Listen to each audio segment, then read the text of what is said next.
बुद्ध धम्म संस्कार सभागृहामध्ये उपस्थित सर्व सन्माननीय मान्यवरांना सप्रेम जय भीम। आज बुद्धवंदना सत्कार समारंभ आणि चिंतन सभेला आपण उपस्थित झालेलो आहोत। या कार्यक्रमाची सुरुवात आपण बुद्धवंदनेने घेणार आहोत। तत्पूर्वी आपल्या आदर्शांचं पुष्प धूपदीपाने आपण पूजन करणार आहोत। मी विनंती करतो ह्या ऐतिहासिक संस्थेचे संस्थापक कोषाध्यक्ष सन्माननीय रमेश तायडे साहेब, सन्माननीय सदस्य आजीव सदस्य सुभाष अवचार साहेब, सन्माननीय पदाधिकारी सन्माननीय वंदनाताई तायडे मॅडम आणि सर्वच उपस्थितांना त्यांनी पुष्प धूपदीपाने आपल्या आदर्शांचं पूजन करावं।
यानंतर आपण सामूहिक त्रिशरण पंचशील बुद्धवंदना म्हणणार आहोत। नुकतेच आपल्या आदर्शांचे पूजन इथे झालेले आहेत। यानंतर आपण सामूहिक बुद्धवंदना घेणार आहोत।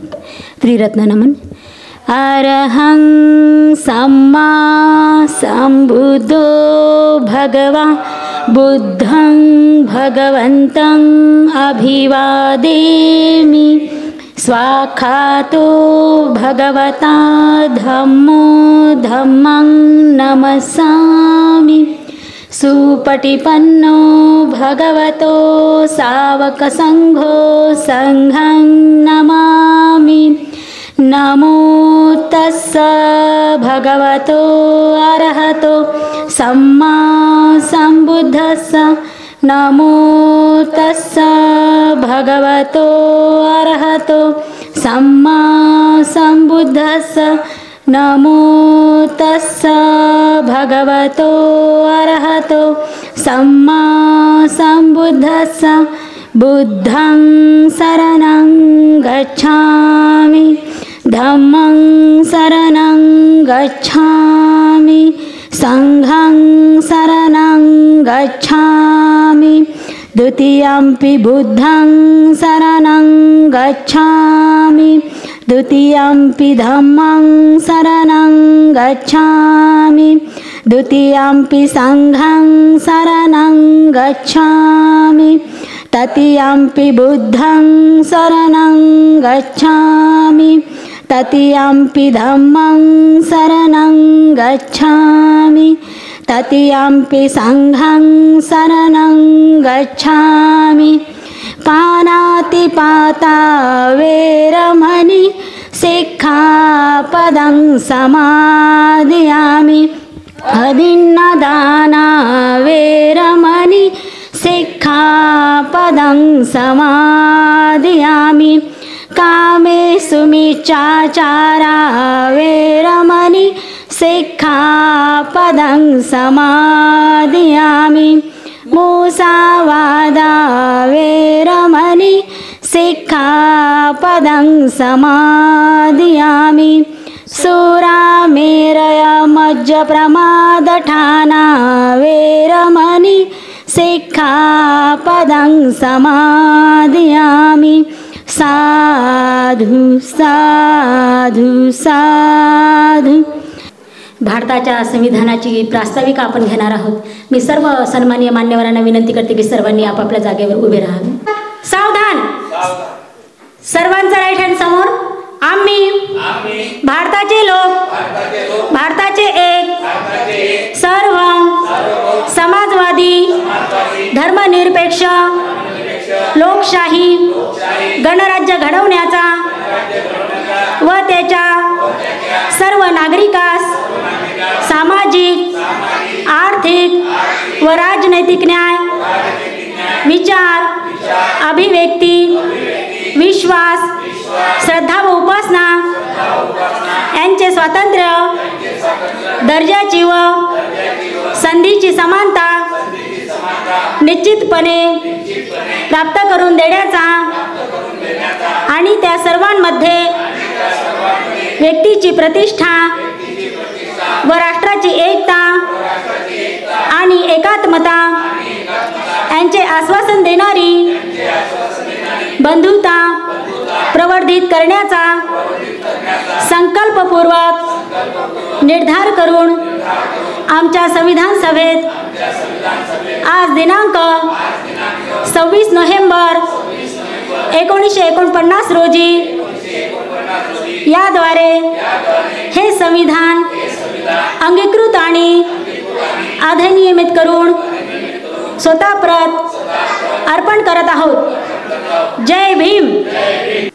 Doctor Babasaheb Ambedkar college of journalism and social work या कॉलेजच्या क्लासरूममध्ये उपस्थित असलेल्या सर्व आजीव सभासद, धम्मदानदाते, विशेष धम्मदानदाते, सत्कारमूर्ती या सर्वांचं ऐतिहासिक प्रतिष्ठानद्वारा मी हार्दिक अभिनंदन करते, स्वागत करते।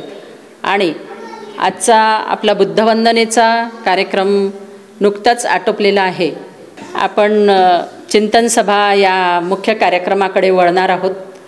तेव्हा आजच्या या चिंतन सभेचे अध्यक्ष, ऐतिहासिक संस्थेचे संस्थापक कोषाध्यक्ष सन्माननीय रमेश तायडे साहेबांनी आजच्या कार्यक्रमाचं अध्यक्षस्थान स्वीकारावं अशी मी त्यांना विनंती करते। सेवानिवृत्त पोलीस अधिकारी सुभेदार Ramji Ambedkar Utkarsh urban credit cooperative सोसायटीचे संचालक सन्माननीय वासुदेवराव अंभोरे साहेबांना विनंती करते की त्यांनी विचारमंचावर स्थानापन्न व्हावं। सन्माननीय अजय घनबहादूर सर यांना मी विनंती करते त्यांनी विचारमंचावर स्थानापन्न व्हावं। आणि आपल्या या चिंतन सभेमध्ये आपण सत्कार आयोजित करत असतो।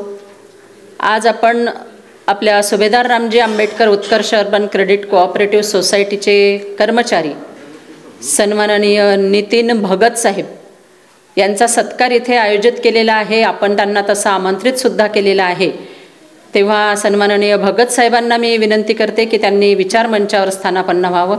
सोबतच त्यांचे वडील सन्माननीय भगत साहेब, सन्माननीय भगत ताई यांनाही मी विनंती करते की त्यांनी विचारमंचावर यावं। नितीन भगत साहेब यांनी आपली Subhedar Ramji Ambedkar Utkarsh urban credit cooperative society join केल्यानंतर त्यांचा जो पूर्वीपासूनचा अभ्यास सुरू होता तो त्यांनी कंटिन्यू ठेवला आणि त्यांची ॲक्सिस बँकमध्ये नियुक्ती झालेली आहे। त्यासाठी आपण त्यांना सत्काराकरता आमंत्रित केलेलं आहे।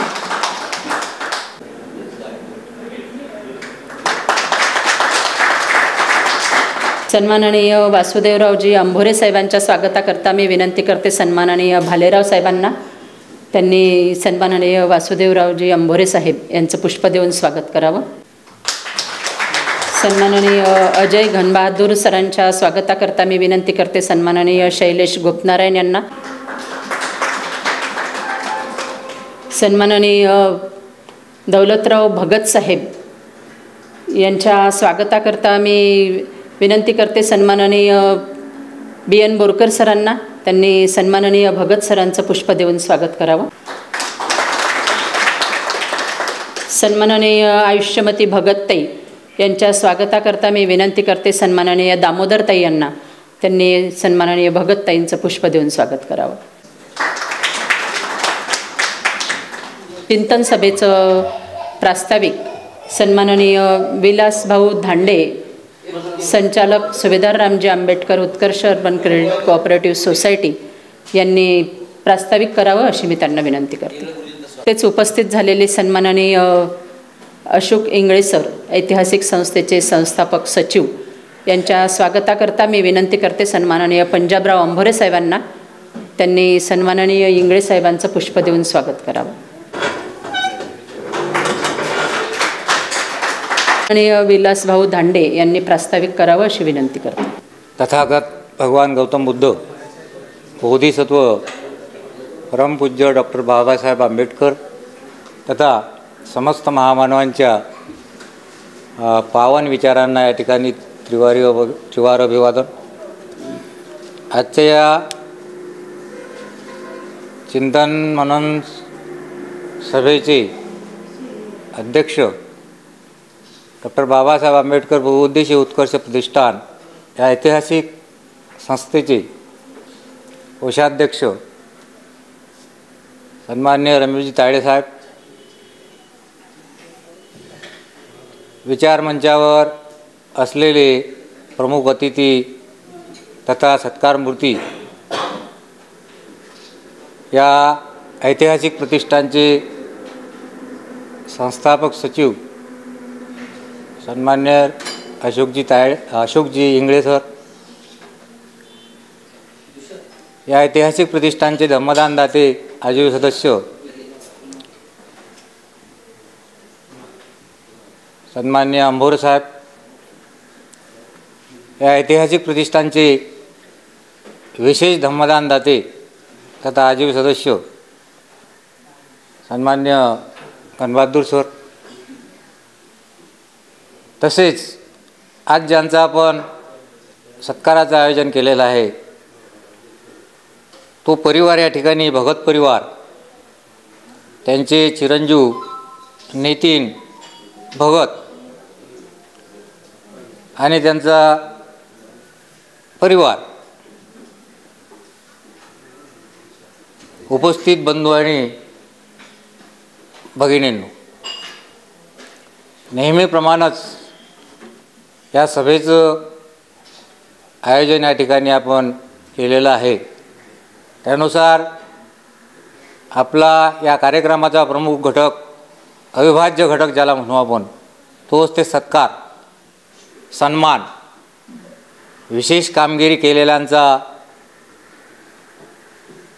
किंवा जे गुणवत्तेत उतरलेले आहेत किंवा जे निवृत्त झालेले आहेत किंवा ज्यांची वयाची 58 वर्ष पूर्ण झालेले आहेत आणि ते आपल्या प्रतिष्ठानशी अतिशय घनिष्ठ आहेत, अशा सन्मान्य नागरिकांचा या ठिकाणी सत्कार केला जातो. ही परंपरा अशीच पुढे राहील.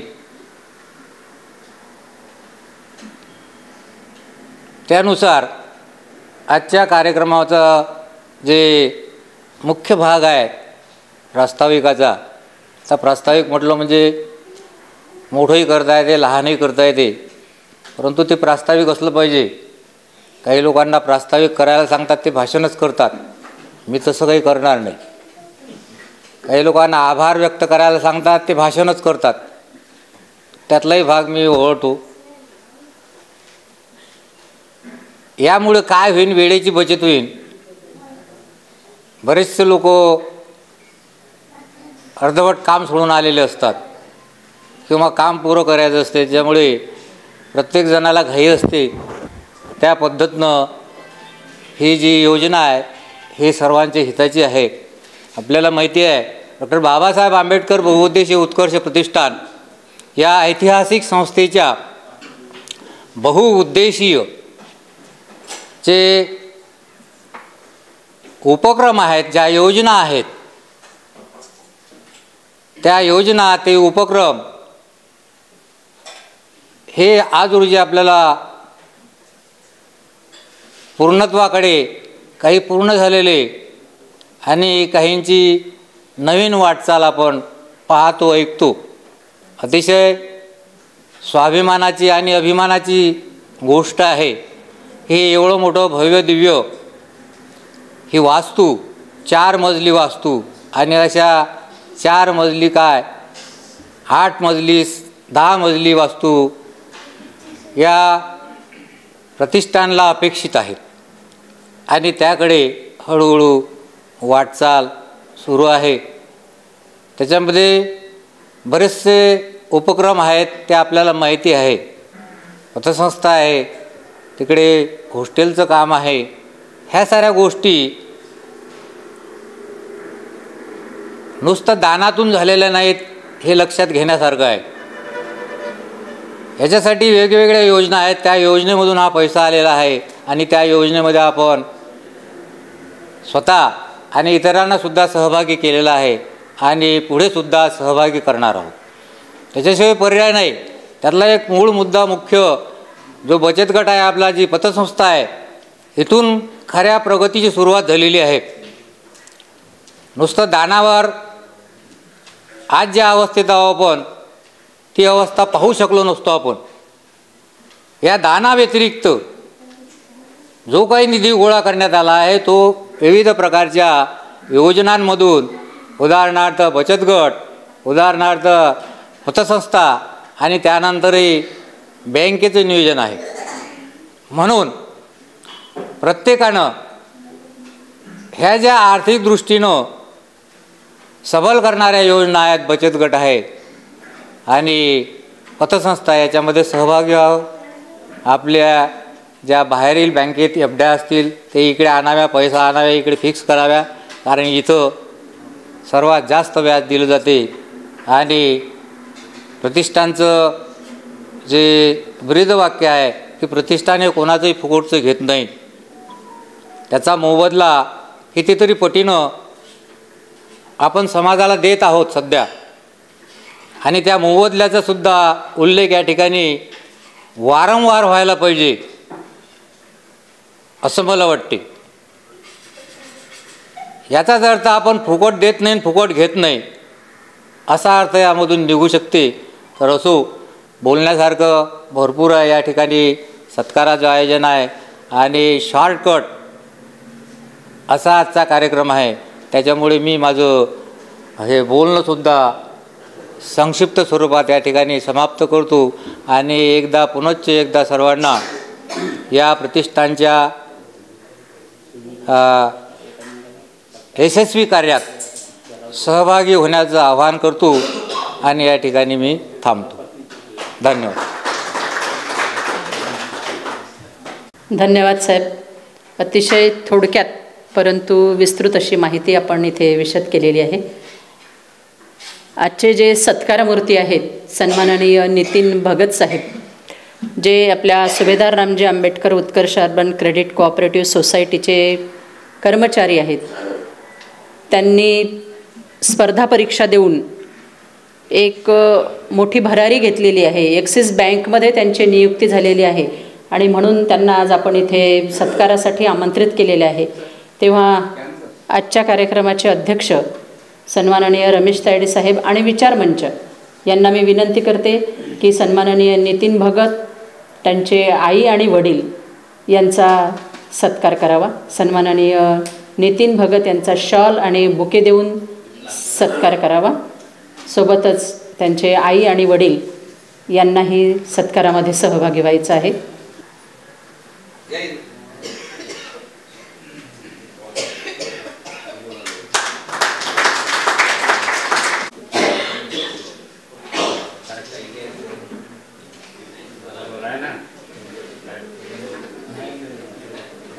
सन्माननीय सुनील रायबोले साहेब इथे सहपरिवार उपस्थित आहेत. त्यांनी नुकतीच आपल्या या ऐतिहासिक संस्थेचे आजीव सभासदत्व स्वीकारलेले आहे. सोबतच त्यांनी रमाबाई पुतळ्यासाठी धम्मदान दिलेलं आहे. तेव्हा ऐतिहासिक संस्थेचे संस्थापक सचिव सन्माननीय अशोक इंगळे सर यांना मी विनंती करते की त्यांनी सन्माननीय रायबोले साहेबांचं पुष्प देऊन स्वागत करावं.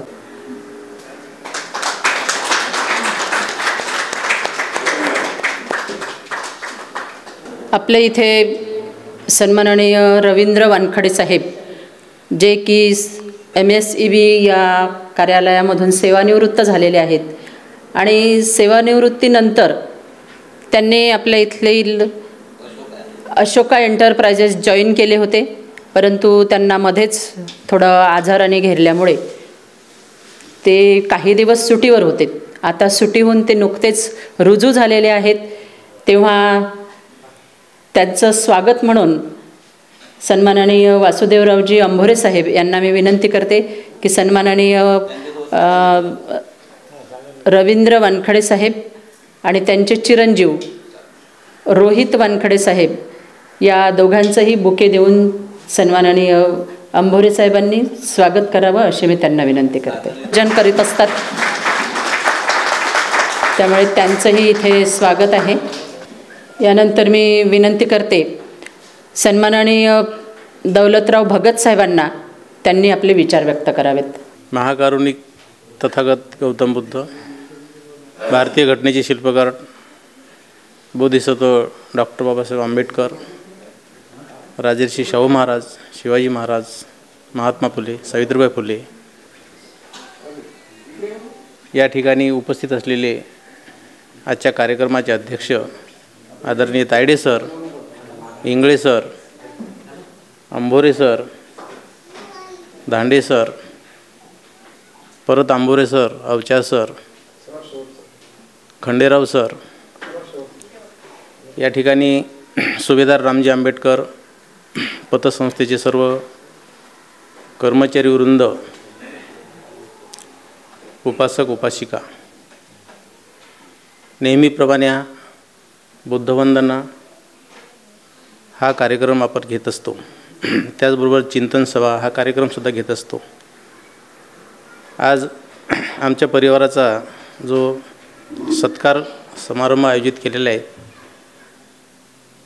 त्यामुळे मी प्रथमतः प्रतिष्ठानचे आभार मानतो, दिलगिरी व्यक्त करतो.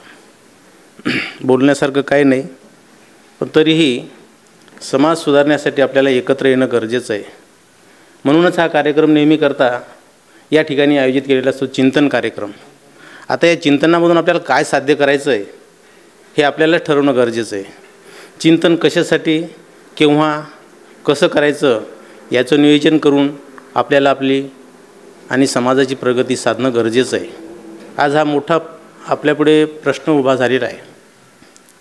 आज आपण पाहतो देशामध्ये कोणत्या पद्धतीचे वारे वाहून राहिलेले आहेत. आज आपल्यापुढं ते संकट उभं आहे. या संकटावर मात करण्यासाठी आपल्याला चिंतनाची गरज आहे आणि हे सर्व आपण एकत्र आल्याशिवाय करू शकणार नाही. एकत्र केव्हा यायचं, कसं यायचं, कधी यायचं हे आपण आपल्यालाच ठरवणं गरजेचं आहे.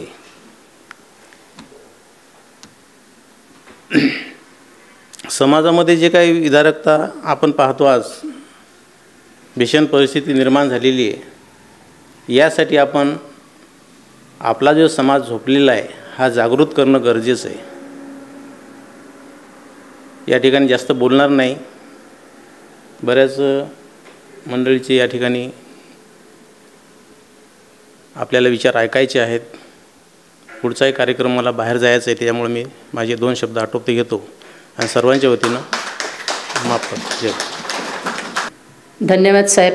अगदी 2 मिनिटात आपण आपले अतिशय सुंदर असे विचार जे की समाजाला गरज आहे ते मांडलेले आहेत. यानंतर मी विनंती करते सन्माननीय नितीन भगत साहेबांना की त्यांनी आपले विचार व्यक्त करावेत.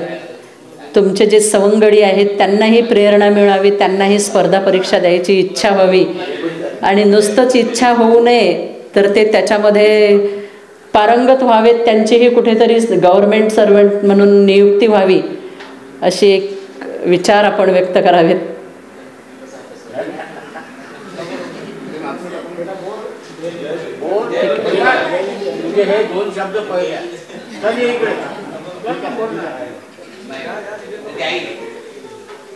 आपलं प्रतिष्ठान हे एक प्रकारचं ट्रेनिंग सेंटर आहे.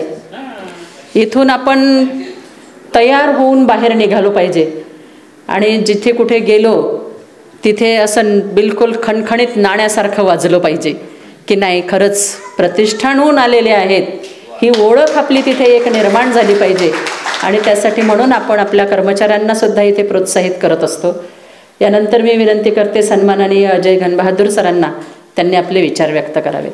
या जगातील महान क्रांतिकारक तथागत गौतम बुद्ध, बोधिसत्व परमपूज्य डॉक्टर बाबासाहेब आंबेडकर, महात्मा ज्योतिबा फुले, क्रांतिज्योती सावित्रीबाई फुले, छत्रपती शाहू महाराज आणि परिवर्तनवादी विचाराच्या सर्व महामानवांना प्रथमतः विनम्र अभिवादन करतो. आजच्या आपल्या या नियमित चिंतन सभेचे आणि सत्कार समारंभाचे अध्यक्ष आपल्या प्रतिष्ठानचे संस्थापक कोषाध्यक्ष आदरणीय रमेश तायडे साहेब, या ठिकाणी प्रमुख उपस्थिती असलेले प्रतिष्ठानचे संस्थापक सचिव आदरणीय अशोक इंगडे सर, या ठिकाणी उपस्थित असलेले अंबोरी साहेब, सत्कारमूर्ती नितीन भगत, त्यांचे वडील माननीय दौलतराव भगत, त्यांची आई भगतताई आणि या ठिकाणी उपस्थित सर्व आजीव सभासद, कर्मचारी वर्ग आणि बंधू भगिनींनो, आपल्या नियमित चिंतन सभेत आपण समाजाबद्दल नेहमी चिंतन करत असतो. चिंतनामध्ये सहभागी असणाऱ्यांची संख्या जरी कमी असली तरी आपण सातत्यानं बाबासाहेबांचे विचार मांडण्याचा या ठिकाणी प्रयत्न करत असतो. हे जे चित्र आपण पाहतो, आता माननीय भगत साहेबांनी सांगितलं आहे, अतिशय गंभीर परिस्थितीतून आपण वाटचाल करत आहोत. त्याला कारण हेच आहे, आजची उपस्थिती आहे. आपण ते विचार आत्मसात करत नाही. RSSचे लोक दर आठवड्याला एकत्र येतात, विचार विनिमय करतात, नियोजन करतात, तशाप्रमाणे विचार पसरवतात. बहुजन समाजाच्या घराघरापर्यंत पाखंडवाद पसरवतात, त्यांच्या घराघरापर्यंत देवाधर्माचे लोण पसरवतात, त्यांना कन्व्हिन्स करतात, चुकीचा मार्ग सांगतात, तरी पण ते त्या ठिकाणी घवघवीत यश प्राप्त करतात.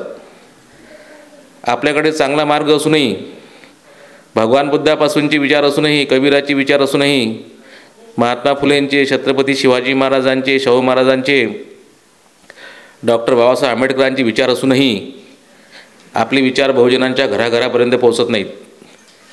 त्यामुळे आपला पराभव होतो. आपल्या पराभवाला कुणीही जबाबदार नसून आपण सर्व स्वतः जबाबदार आहोत. सध्या बाळासाहेब आंबेडकर जीवाचं रान करतात, महाराष्ट्रामध्ये फिरतात, ते त्यांच्या परीनं सांगण्याचा प्रयत्न करतात. परंतु ज्या पद्धतीनं नियोजन असायला पाहिजे, त्या घराघरामध्ये विचार जायला पाहिजे आणि सातत्यानं ते वर्षभर दररोज काम व्हायला पाहिजे, ते काम न झाल्यामुळे हा आपला पराभव होत असतो. आणि ते आपलं नेहमीचंच आहे. ही आजची उपस्थिती पण त्याचं एक उदाहरण आहे की समाजासाठी प्रतिष्ठान जीवाचं रान करत आहे. सातत्यानं गेल्या 25-30 वर्षापासून संस्थापक अध्यक्ष आदरणीय भाळसाखळे सर दररोज काम करत आहेत, दररोज नियोजन करत आहेत. समाजासाठी कोट्यावधी रुपयांची प्रॉपर्टी कशी जमा होईल हा त्यांचा प्रयत्न असतो, तरी पण त्याकडे आपला समाज दुर्लक्ष करतो. शोकांतिक आहे. 100%तले 2% लोक आलेले आहेत.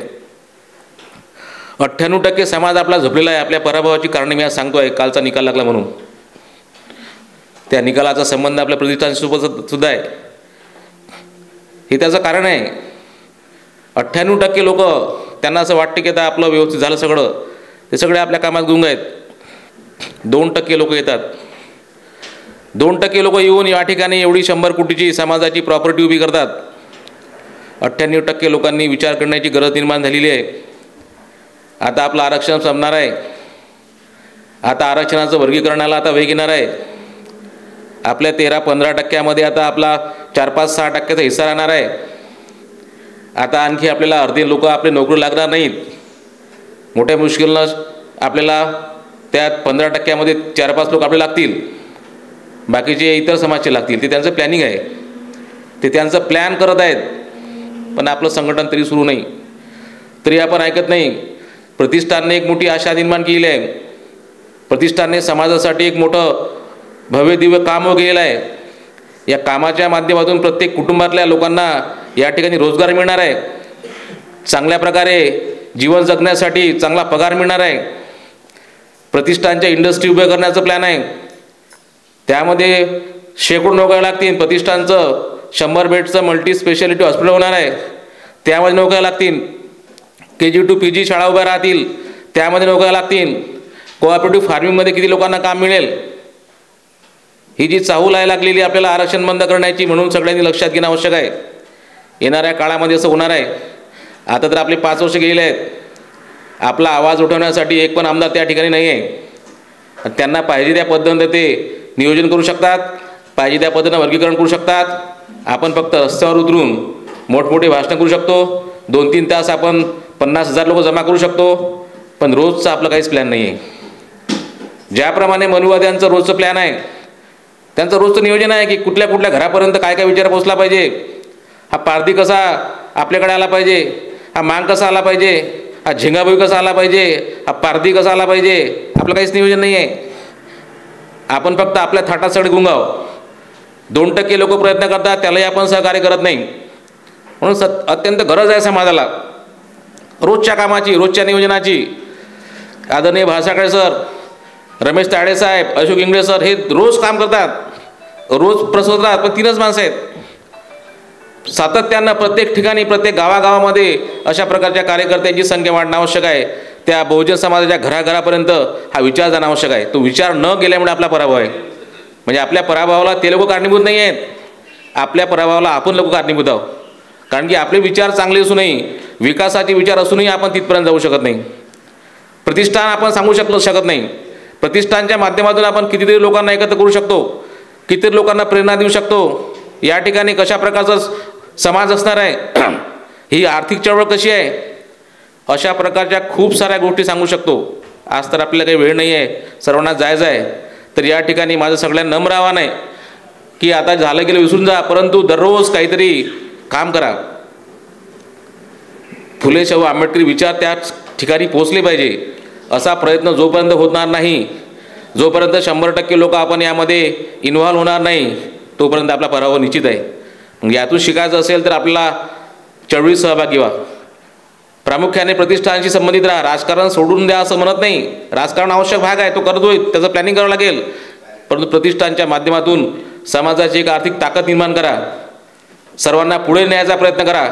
सर्वांचं जीवन चांगलं कसं होईल असा प्रयत्न करा, असं मी या प्रसंगी सगळ्यांना आवाहन करतो. आणि प्रतिष्ठानच्या प्रत्येक योजनेमध्ये समजून घेऊन सहभागी व्हावे. प्रतिष्ठानाला सहकार्य करावं. प्रतिष्ठानची चळवळ आणखी मजबूत करावी. फक्त 100 कोटीचं काम झालेलं आहे 2% लोकांच्या भरोशावर. 100% लोकांच्या भरोशावर आता किती झालं असतं पहा तुम्ही. याच्या किती पट झालं असतं, याचे काम खूप पट झालं असतं काम आहे. 100% लोक आले असते, आपलं 1000 कोटीचं काम झालं असतं. आपल्या असंख्य मुलांना नोकऱ्या लागल्या असत्या, चांगल्या प्रकारचे पगार आपण त्यांना देऊ शकलो असतो. आता आपल्याला त्या पद्धतीनं करायचं आहे. सिंधी समाज पहा कसा जगतो, मारवाडी समाज पहा कसा जगतो. हे जे उच्चवर्णीय समाज आहेत हे त्यांच्या सगळ्यांना घेऊन चालतात, आर्थिक संपन्नता प्राप्त करतात आणि बोटावर मोजण्यात की लोक आहेत ते पण चांगलं जीवन जगतात. तशा प्रकारचा आपल्याला संकल्प करणं आवश्यक आहे, नियोजन करणं आवश्यक आहे आणि ते शक्य आहे. ते शक्य आहे अशा प्रकारची आशा माननीय प्राध्यापक मुकुंद भासाकडे सर निर्माण करून ठेवलेली आहे. म्हणून सर्वांना आवाहन करतो की प्रतिष्ठानशी जुळून राहा, प्रतिष्ठानचे विचार ऐका, त्या पद्धतीनं समाजाला पुढे न्या. असं जर आपण करत राहिलो कंटिन्यू ही 5 वर्ष, येणाऱ्या 5 वर्षामध्ये जर आपण केलं हे सगळं, आपले 100% आमदार निवडून येण्याची शक्यता आहे. म्हणून या ठिकाणी आवाहन करतो, प्रतिष्ठानशी जुळून राहा, विचाराशी जुळून राहा आणि समाजाची प्रगती कशी होईल असा प्रयत्न करा. अशा प्रकारचं या ठिकाणी आवाहन करतो आणि माझी 2 शब्द संपवतो. जय भीम. धन्यवाद साहेब. अतिशय सुंदर असे विचार आपण इथे व्यक्त केलेले आहेत. यानंतर मी विनंती करते सन्माननीय वासुदेवरावजी अंभोरे साहेबांना त्यांनी आपले विचार मांडावेत. महाकारुणिक तथागत गौतम बुद्ध, भारतीय घटनेचे शिल्पकार डॉक्टर बाबासाहेब आंबेडकर, राष्ट्रपिता ज्योतिबा फुले आणि ज्यांनी आपलं आयुष्य समाजाच्या उन्नतीकरिता खर्च केलं ते सर्व महामानव, या सर्वांना त्रिवार अभिवादन. तसेच आजच्या चिंतन मनन सभेचे अध्यक्ष, आपल्या प्रतिष्ठानचे कोषाध्यक्ष सन्माननीय रमेश तायडे सर, त्याचप्रमाणे प्रतिष्ठानचे सचिव आदरणीय अशोक इंगळे सरजे, त्याचप्रमाणे आजचे सत्कार मूर्ती नितीन भगत आणि त्यांचे आईवडील, तसेच ज्यांनी इथं प्रास्ताविक केलं आणि त्यांच्या गाण्यामधून काल ज्या घटना घडल्या त्याच्यावरच मला असं वाटतं की त्याच्यावरच एक गीत होतं, फार असं सुंदर गीत का आलं, असे धांडे सर आणि जे सूत्रसंचालन करून राहिल्यात त्या वंदनाताई तायडे, तसेच मागे बाईंनी सांगितलं की वानखडे सर आजारी पडले होते, त्यांची तब्येत चांगली झाली, आणखी चांगली हो, ते आज हजर झाले, ते सुद्धा असे वानखडे साहेब आणि रायबोले सरांनी जे दान दिलेलं आहे त्या दोघांचंही अभिनंदन. तसेच आपल्या प्रतिष्ठानमध्ये अलग अलग विभागामध्ये जे कर्मचारी बंधू आहेत आणि भगिनी आहेत ते सर्व, अशा सर्वांना जय भीम करतो. मित्रहो, सुरुवातीलाच पाहिलं आपण की आपल्या इथं सेवानिवृत्त पोलीस अधिकारी अवचार सर यांनी फार गीतामधून त्यांनी प्रचार आणि फार उद्बोधन केलेलं आहे आणि धांडे सरांनी केलेलं आहे. सुषमा शिरसाट यांनी सुद्धा खूप छान गाणे म्हटलेले आहेत. विशेष म्हणजे की काल जो निकाल लागलेला आहे मी त्याच्यावरच बोलतो थोडं. हा निकाल कसा लागला, का लागला, याचं चिंतन मनन करणं अत्यंत आवश्यक आहे. घनबहादूर सरांनी सांगितलं, प्लीज मी आपलं नाव विसरलो होतं, घनबहादूर सर आपण प्रमुख उपस्थितीमध्ये हजर आहात, आपलंसुद्धा अभिनंदन, आपल्याला जय भीम. सॉरी तर कालचं जे काही वातावरण झालं घडलं आपल्या महाराष्ट्रामध्ये त्यामध्ये आपण चिंतन मनन करणं अत्यंत आवश्यक आहे. मित्रहो, मी अशोक सरांना आणि रमेश तायडे सरांना एक सांगू इच्छितो, त्यांनी माझ्याकडे थोडं 1 मिनिट लक्ष द्यावं. आम्ही पोलीस खात्यामध्ये नोकरी केलेली आहे. आम्ही जेव्हा बाहेर जातो किंवा कोण्या ठिकाणी येतो तर आम्हाला 4 डोळे असतात. 4 अवचार साहेब ऐकणे बरोबर. तर आम्ही जेव्हा समाजामध्ये वावरतो आणि कोण्या कार्यक्रमावर जातो, जरी आम्ही स्टेजवर येणार नाही किंवा भाषण देणार नाही, पण तो आमचं लक्ष चहूकडे असते. मित्रहो, हे प्रतिष्ठान आहे, हे कुटुंब आहे आणि या कुटुंबामध्ये आपण जेव्हा सार्वजनिक आणि सामाजिक कार्य करतो त्यामध्ये मी सर्वांना विनंती करेल की जे काही तुमचे माझे काही वैयक्तिक मतभेद असतील त्यांनी या ठिकाणी विसरून जावं आणि ते मतभेद न करता सन्मानाने एकमेकाचा आदर करावा आणि जे काही आपल्याला काम करायचं आहे ते करावं. विशेष म्हणजे की तुम्ही आपण म्हणजे तुम्हाला जर म्हटलं जरा बरोबर नाही, मी त्यातच म्हणतो तुम्ही आपण जर आपल्याला सन्मान का मिळत नाही, कसा मिळाला पाहिजे, आपल्याला सन्मान देत नाही याच्यासाठी रुसतो आपण. मित्रो, सन्मान हा मागल्याने मिळत नसतो. तुम्ही कार्य करत राहा, तुमचा सन्मान नेहमी पाठीशी उभा आहे मित्रो. म्हणून मी पोलिसांचा एक शब्द वापरला, त्यामध्ये मी आपल्या प्रमुख जे आहेत आपल्या प्रतिष्ठानचे त्यांना सांगू इच्छितो की मी सर्वे केलेला आहे.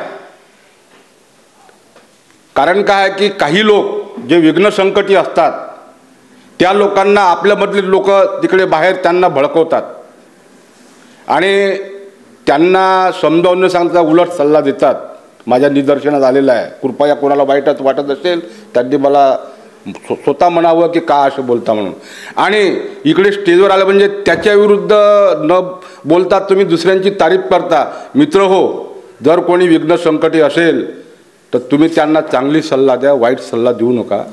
आणि त्याच्यामध्ये त्यांचं काय त्याच्याकडे जास्त वृत्ती वाढते आणि त्याचं मन त्या विघ्न संकटीपेक्षा जास्त वाढते आणि तो इथं आपली फूट कशी होईल हा प्रयत्न करतो. म्हणून कृपया कोणी केलं काय कोणी भडकवते मला नावं माहीत आहेत, परंतु मी सांगणार नाही. त्यांना मी विनंती करेल की कृपया असे काही विघ्न संकटे असतील याच्यामध्ये त्यांना वाईट सल्ला देऊ नका. त्याच्यामुळे आपल्या प्रतिष्ठानला उपस्थिती कमी होत आहे हे मी आवर्जून आपल्या VIP लोकांना सांगतो आहे. तर म्हणून जर कोणाला वाईट वाटत असेल तर कृपया वाटा. हे आपलं प्रतिष्ठान असल्यामुळे आपण कालचा जो काही निकाल लागलेला आहे हे कशामुळे लागला घनबहादूर साहेबांनी त्यांच्या भाषणामध्ये पूर्वपण सांगितलेलं आहे. मला सांगायची आवश्यकता नाही.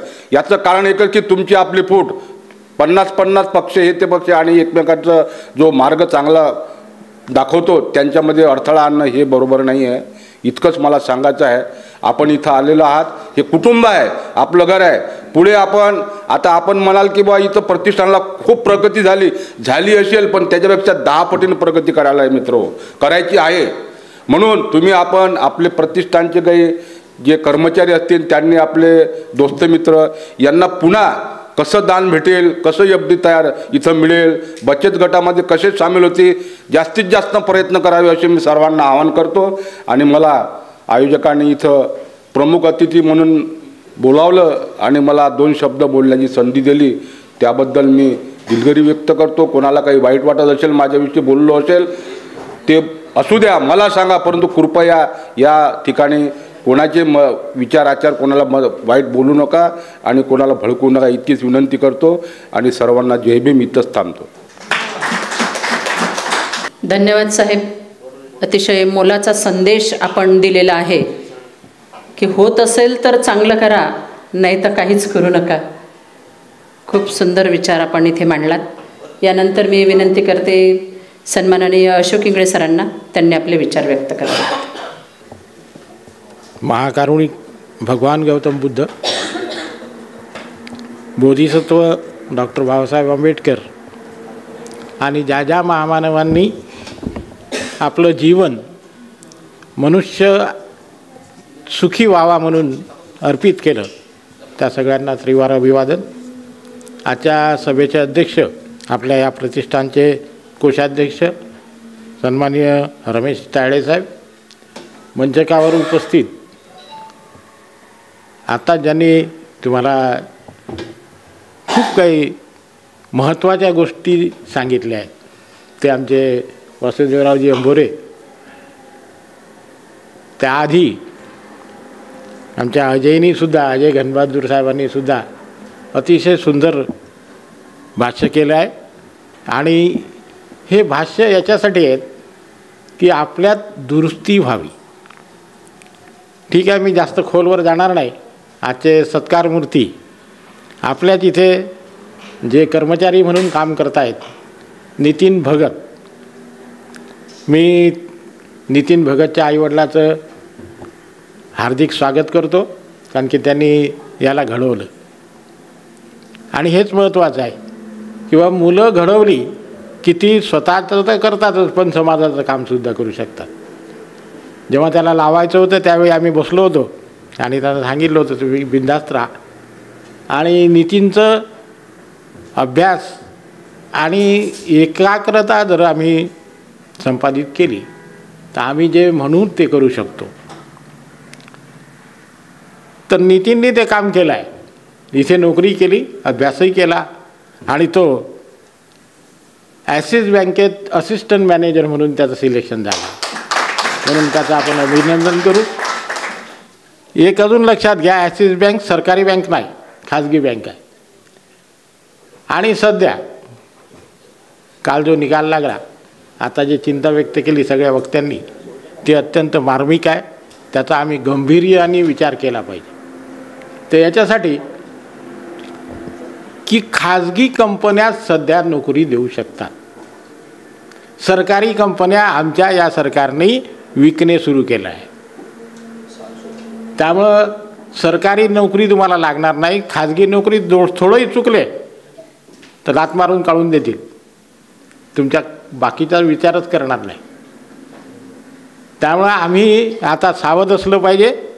अर्थात आपण सावध आहोत, त्यासाठीच हे सगळं उभारलं आहे, हेही लक्षात घ्या. आता आमच्या अजयनी जे सांगितलं की बा हे जे करतायत, आम्ही जे निघालो ते समाजाच्या कल्याणासाठी काम करायला निघालो. आम्ही तुमच्यावर उपकार करत नाही. आम्ही वेळ देतो, दिसतो, म्हणजे खूप काही आम्ही तीर मारले असं काही नाही. बाबासाहेबांनी आमच्यासाठी इतकं काही केलं आहे की आम्ही हे करतो ते त्यांच्या पायाच्या अंगठ्याची बरोबरी करत नाही, याचं भान आम्हाला आहे. तरी पण विरोधक तर राहणारच आहे. ठीक आहे, भगवान बुद्धाला विरोधक होते, बाबासाहेबाले होते, मान्य आहे. पण तो गंमत अशी आहे की बा याचा आम्ही विचार केला पाहिजे. आम्ही जोपर्यंत संघटित आहोत तोपर्यंत तुम्हाला कोणालाही धक्का लावण्याची ताकद नाही. जेव्हा आम्ही फुटून जाऊ,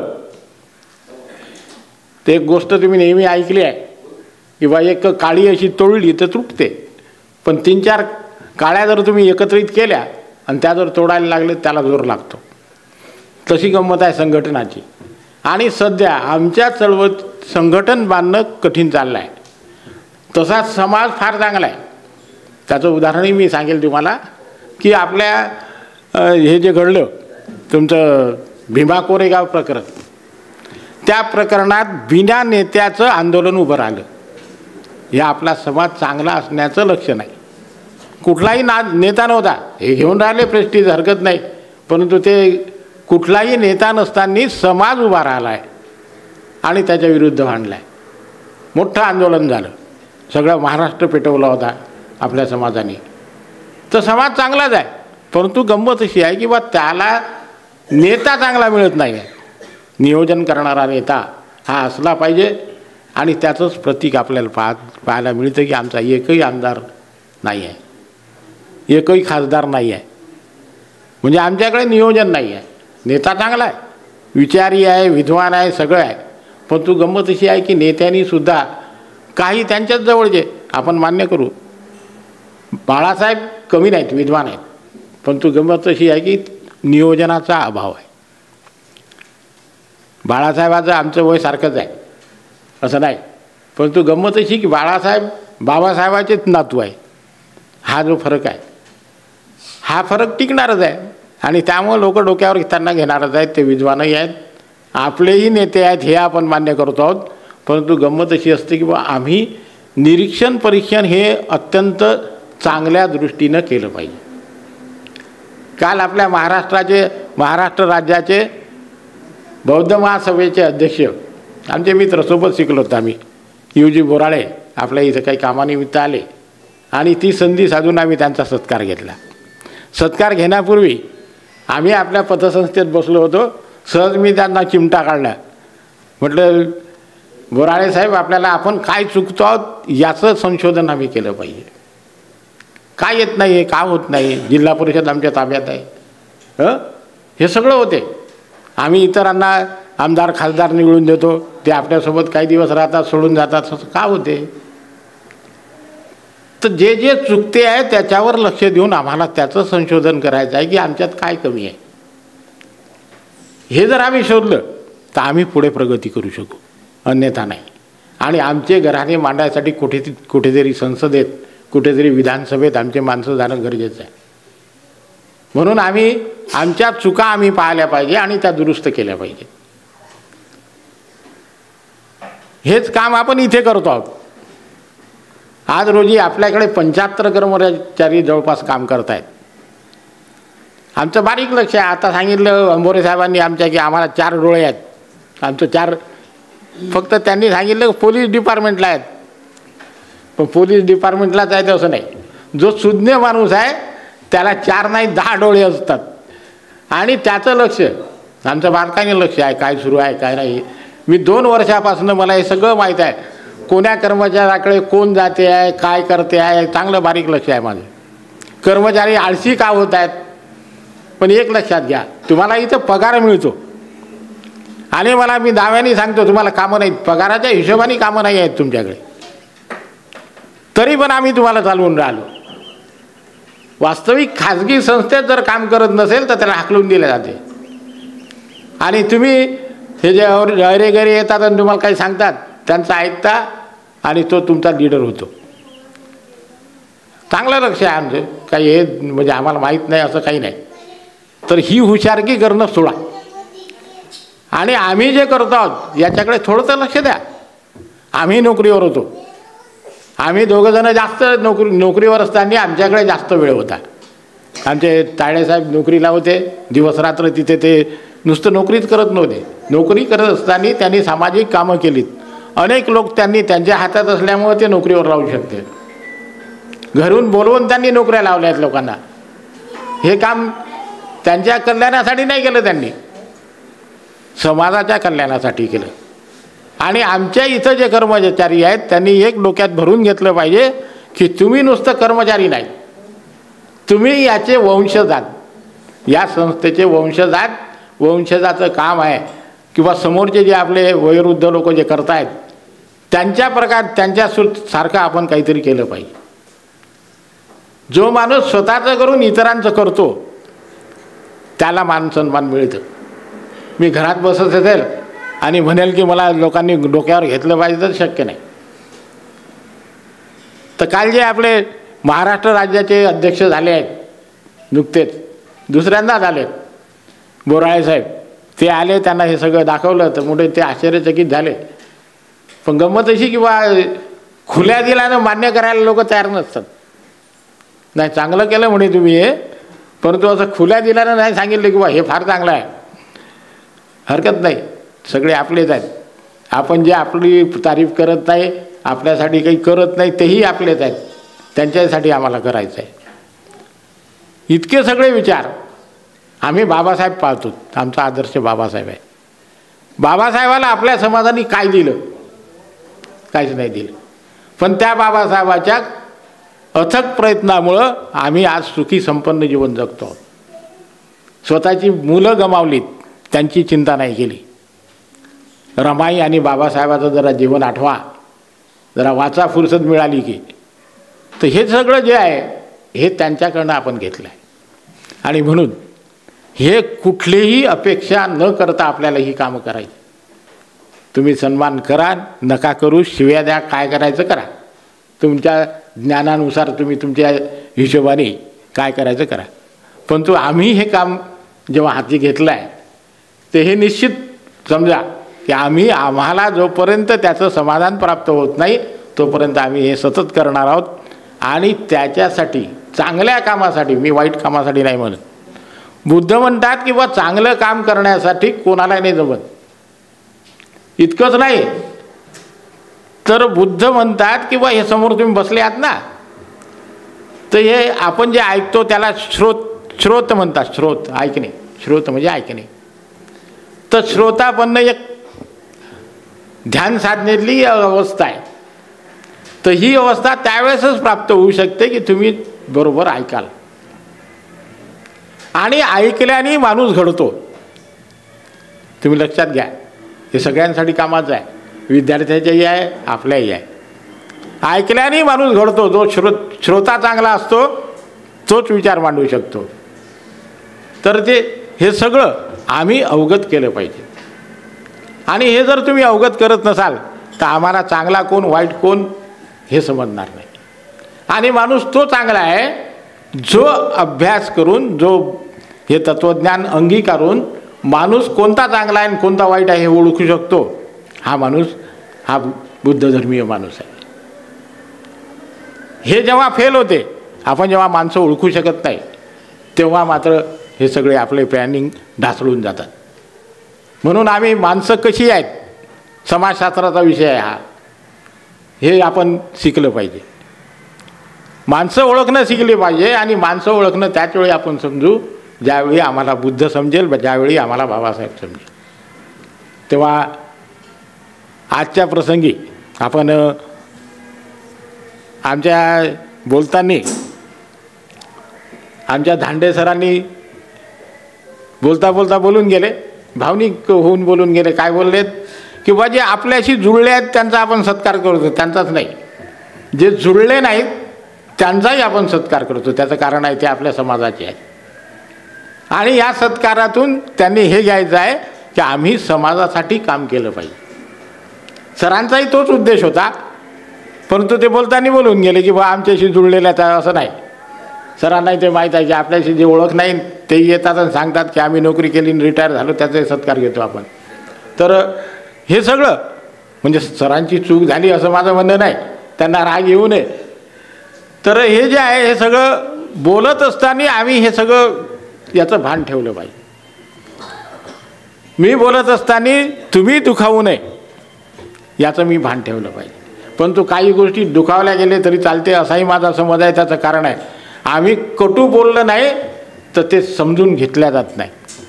म्हणून काही ठिकाणी आई जशी मुलाला एक थापड देते लगावून जेव्हा ऐकत नाही, तर हे काम झालं पाहिजे.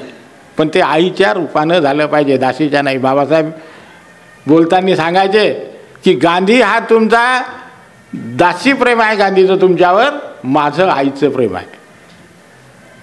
तेव्हा आम्ही दासी प्रेम नाही स्वीकारायचं, आईचे प्रेम स्वीकारायचं आणि त्या आईच्या प्रेमातून तुम्हाला उपदेश करायचा.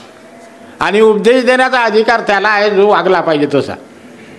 मी जर वागत नसेल, मी सिगरेट फुकत असेल आणि तुम्हाला सांगत असेल की हो बा स्मोकिंग करणं नाही, जमणार नाही. थोडा आणि एखादा लहान मुलगा येईल म्हणजे तूच तर पितले का, मला काय सांगतो, आम्हाला काय सांगून राहिला, असं होता कामा नये. आमच्यात असलं पाहिजे. आणि म्हणून बुद्ध म्हणतात की धम्म हा आचरणात असला पाहिजे. आम्ही खूप मस्त वंदना खूप चांगली म्हणतो आणि काय चुका आहेत हे आम्ही स्वीकारलंही पाहिजे. काल मी म्हणते ज्ञानज्योती आपल्याकडे आले होते. मग विहारात आम्ही बसलो. सर म्हणाले सर याचना करा. मी याचना केली. भंतेजींनी ताबडतोब सांगितलं, म्हणे इंगळे तुमचं चुकलं. मला सांगा बा दुरुस्त करा. तर जेव्हा जास्त भंतेजी असतात तेव्हा आपण जे ओका संबंधावी भंते म्हणतो ते फक्त एकट्यापुरतं आहे. आता जास्त भिक्षू असताना आपण त्यांना कशी याचना करायची हे कुठेच लिहिलं नाही आजही. मी तेही बोललो भंतेजीशी की म्हटलं भंतेजी तुमचं चुकही मी मान्य करतो, पण तो गंमत अशी आहे की माझ्याकडे 10 लेखकाची पुस्तकं आहेत, त्यात भंतेंनी जे लिहिले तेही आहेत. त्या एकाही पुस्तकात तुम्ही म्हणतात ते नाही आहे. मग आम्हाला माहीतच नाही तर आम्हाला कसं काय करणार आहे. आणि हे सांगायला कोणी तयार नाही. म्हणून हे जे मला कळते बुद्ध धर्मातलं ते मी सांगितलं पाहिजे. तेव्हा कुठं लोकांच्या डोक्यात बसेल ते आणि मग ते लोक तसे वागायला लागते. तर ही हिंमत फक्त कोण करू शकते, जो वागू शकते तसा. मी भंतेजीशी बोललो. भंतेजी चांगल्या चांगल्याची हिंमत नाही त्या भंतेजीशी बोलायची. इतके विद्वान भंतेजी आहेत ते. तर ते हे आपण काय करू शकतो, तर आपण काही बाबतीत ते करतो म्हणून आपण ही हिंमत करू शकतो. आणि आपल्याला चांगलं बनायचं आहे म्हणून हे केलं पाहिजे. आणि सगळ्या वेळी चांगलंच होईल. कधी कधी करणाऱ्याचं चुकत असते, लक्षात घ्या. करणारी माणसं चुकतात, घरी बसणारी माणसं चुकत नाही. आणि ते करतच नाही काही, काय चुकणार आहे म्हणून. आणि आपल्यात एक प्रवृत्ती आहे, 100 गोष्टी चांगल्या केल्या तर त्याचा उल्लेख होत नाही. समजा आपण 100 पैकी 90% बरोबर आहोत, त्याचा उल्लेख नाही होत. 1% चुकला ना तर तो सारा गावगाव वाहते की हो हे चुकलं रे, हे चुकलं रे. गेल्या लेखाच्या 90 गोष्टी चांगल्या. ही जी प्रवृत्ती आहे ही प्रवृत्ती आमच्यातून गेली पाहिजे. आणि ते तेव्हा जाईल जेव्हा आम्ही मनोभावे बुद्ध धर्म स्वीकारू. बाबासाहेबांनी तो स्वीकारला. लोक कधी कधी म्हणतात, बाबासाहेबाचं वाक्य आहे, 56 साली बाबासाहेबांनी ठरवून टाकलं की 14 ऑक्टोबर 56 साली मला बौद्ध धर्माची दीक्षा घ्यायची आहे. आपले लोक राजकारण आधीपासूनच आहेत, बाबासाहेब होते तेव्हापासूनच आहेत. गेली एक टीम राजकारणी बाबासाहेबाकडे, हो बाबासाहेब इलेक्शन येत आहे, मग सध्या थांबवा, इलेक्शन झाल्यावर तुम्ही धम्म स्वीकारा. बाबासाहेब म्हणे हे तत्त्वज्ञान मला शिकवू नका. तुम्हाला यायचं असेल तर या, नसेल यायचं नका येऊ. ही ताकद बाबासाहेबात होती. त्यांनी परवा केली नाही इलेक्शनची. तशीच गंमत आमची आहे. काल आम्ही बोलता बोलता सर म्हणाले की 22 प्रतिज्ञा आम्ही म्हणतो आणि आमचे नेते मंदिरात टाळ कुटायसाठी जातात, लोकांसोबत दर्शन घ्यायसाठी जातात. तर ते जीवावर आली. मग जीवावर आली तर मग ते काय म्हणायला लागले की बा राजकारण करत असताना असं केलं पाहिजे. मग तुम्ही बाबासाहेब आठवा. बाबासाहेब काठमांडूच्या सभेला गेले असताना इतरही नेते होते, सगळे गेले. कुठे गेले? काठमांडूला मंदिर आहे, फार मोठं मंदिर आहे. कशाचं मंदिर आहे सांगेल का कोणी? पशुपतीनाथाचं. त्या पशुपतीनाथाच्या मंदिरात दर्शनाला सगळे गेले, बाबासाहेब नाही गेले. मग पत्रकार मोठे खोचक असतात. पत्रकारांनी बाबासाहेबाला विचारलं की सगळे गेले त्या मंदिरात, तुम्ही का नाही गेले? तर म्हणे बाबा त्या मंदिरात जाऊन काय होणार आहे. आणि आत्तापर्यंत आमचे बापदादे या मंदिरात न जाताही त्या लोकांची भक्ती करता करता मेले म्हणे, पण त्यांना काही तो पावला नाही. दगडाची पूजा करून आमचं काही चांगलं होणार नाही. राम मंदिर झालं, काय झालं राम मंदिर झाल्यावर? मी आमच्या त्या साऱ्या मित्रांना सांगत असतो की राम मंदिर झालं, आता तुम्ही जेवण खावण बंद करा. त्याचं कारण आहे तुम्हाला सगळंच भेटलं. राम मंदिर झालं ना बा, मग बंद करा हे सारं. किती वाढू द्यायला का जी महागाई काही काम नाही बोंबलायचं, असं नाही होत. तो दगडाचा राम काही तुम्हाला उद्धार करायला येणार नाही. म्हणून आम्हाला हे सगळं सोडायचं आहे. आणि बुद्धाच्या बाबासाहेबांनी दिलेल्या आदेशानुसार बुद्ध धम्म स्वीकारून तो कायेने स्वीकारायचा आहे, मनाने स्वीकारायचा आहे. आम्ही तो आजपर्यंत मनाने स्वीकारला नाही, म्हणून आम्ही वरवरच बुद्ध आहोत. आता तर नवीनच पद्धत सुरू झाली की तुमच्या लग्नात हळदीचा कार्यक्रम, हळद लावून डान्स आणि काय धिंगाणे होतात बापा बापा बापा. आणि लग्नासाठी खर्च लाखो रुपयांनी खर्च करतो. सामाजिक कामासाठी जर मागायला गेलं तर तो 1 रुपयाही देत नाही. हे जे आहे, अरे त्या बाबासाहेबाच्या कष्टामुळे तू एवढे कमावले आहेस, विसरला. आणि हे इतकी ताकद का होते या लोकांची, तर आम्ही चांगले लोक बोलायला तयार नाही. आम्ही सांगितलं पाहिजे हे कार्यक्रम आमच्यात कसे होतात, काय होतात बुवा, बहिष्कार टाकला पाहिजे याच्यावर. आता तुम्ही म्हणाल भाऊ तुम्ही असं करता का? मी माझ्या मुलाच्या वेळेस काहीच केलं नाही, बँडसुद्धा लावला नाही. बिना बँडचा मुलगा इथे आला आहे. डान्स तर सोडूनच द्या, डान्स माहिती आहे आम्हाला, तो बँड वाजला की थिरकते माणूस, तसा नाही थिरकत, म्हणून बँडच लावला नाही. आणि हे माझं मत नव्हतं, त्याचं मत होतं. ज्याचं लग्न होतं त्याचं मत होतं की मला बँड नको आहे. घरी तर आमचे नातेवाईक म्हणायचे नाही रे असं नाही बा, ते बँड तर पाहिजेच. तो म्हणे तुम्ही चूप राहा, मला काय कळते ते करू दे, मी नाही लावणार बँड. तर आमचे ते सोयरे म्हणत बा तू काही त्याचा खर्च देऊ नको, आम्हीच लावतो.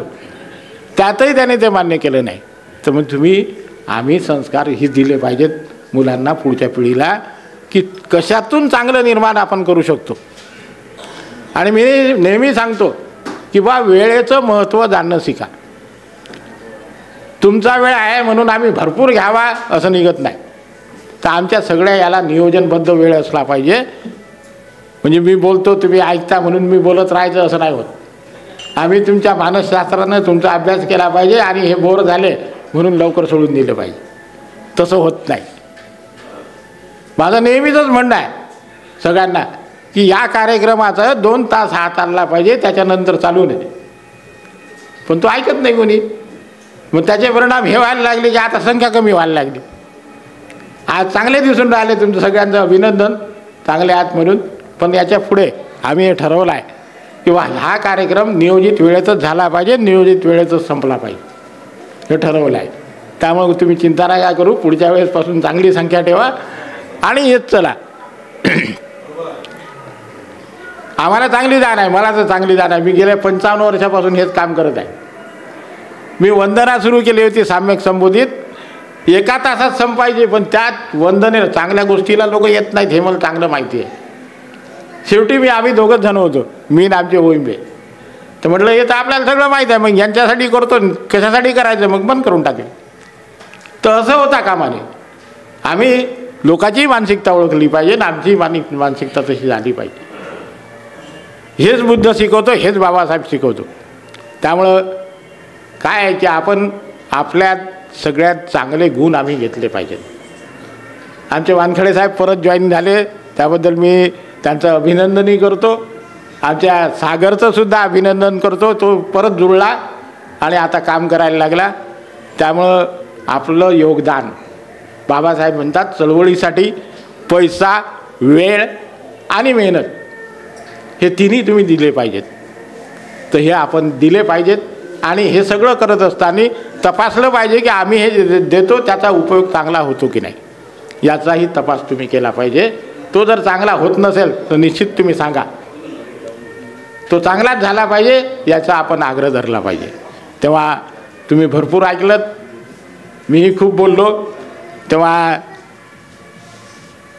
एवढंच मी तुम्हाला सांगतो की आपण ज्या पद्धतीने चाललो आहोत त्या पद्धतीने जर आपण पुढे गेलो तर अतिशय उत्कृष्ट आपलं काम होणार आहे. आणि साऱ्या जगाचं लक्ष आजच आहे तुमच्याकडे, पण सगळ्या जगाचं लक्ष तुमच्याकडे आकर्षित होणार आहे. आता श्रीलंकेच्या भिक्षूंनी आपल्याकडे येऊन गेल्या, खूप तारीफ केली त्यांनी. असं हळूहळू आपलं वाढते आहे. फक्त एकच काम करा, कोणी जर व्यवस्थितरित्या तुम्हाला हँडल करत नसेल तर त्याला समजून घ्या.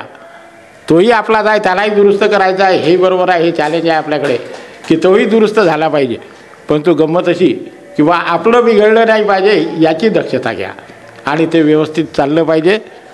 याच्यासाठीच बुद्ध म्हणतात किंवा आपण आणि दुसरं फार महत्त्वाचं आहे, आमच्यातला अहम जागृत करू नका. म्हणजे मी इथे दान दिलं, मी इथे मेंबर झालो, खूप काही मोठा झालो, मग माझ्याशिवाय होतच नाही, असं नाही झालं पाहिजे. काय नाही, आम्ही आता इतकं केलं ना, आम्ही मेलो की सुरूच राहणार आहे. बाबासाहेब गेले, थांबलं का काही? बुद्ध गेले, थांबलं नाही काही. म्हणजे हे समज आपल्या डोक्यातले काढा आणि अहम वर आला नाही पाहिजे याची दक्षता घ्या. आपण सगळे सारखेच आहोत, आम्ही तुमच्यासारखेच आहोत, तुम्ही आमच्यासारखेच आहात. त्यामुळे हे सगळं लक्षात ठेवा आणि अहमाला हवा देऊ नका. तो चेतला की तो सत्यानाश करतो, म्हणून आपला अहम काढून ठेवा, बाजूला ठेवा आणि मैत्री भावना ठेवा.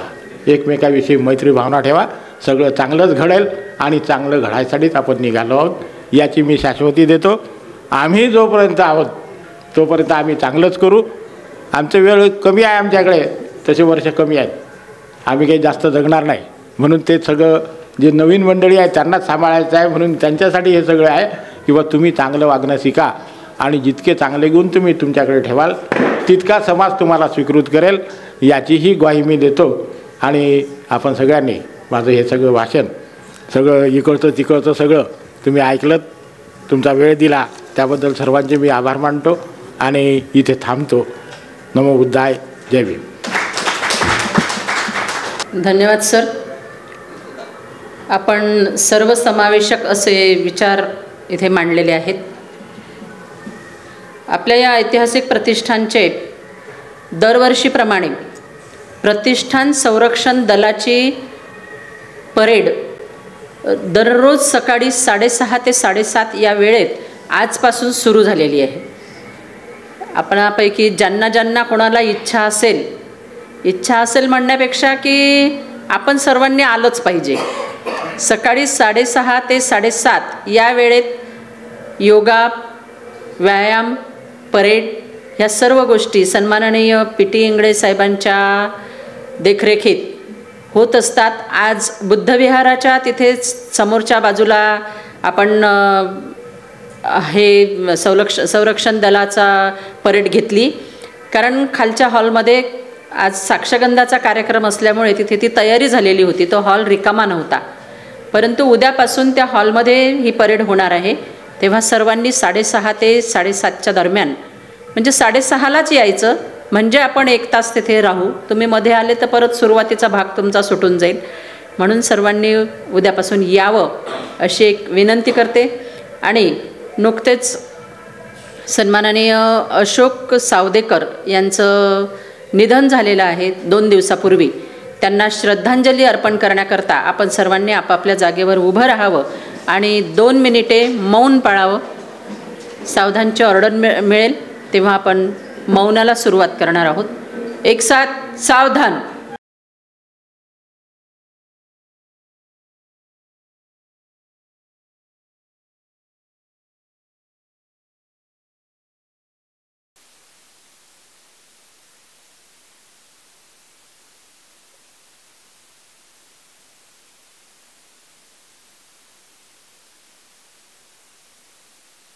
साधू साधू.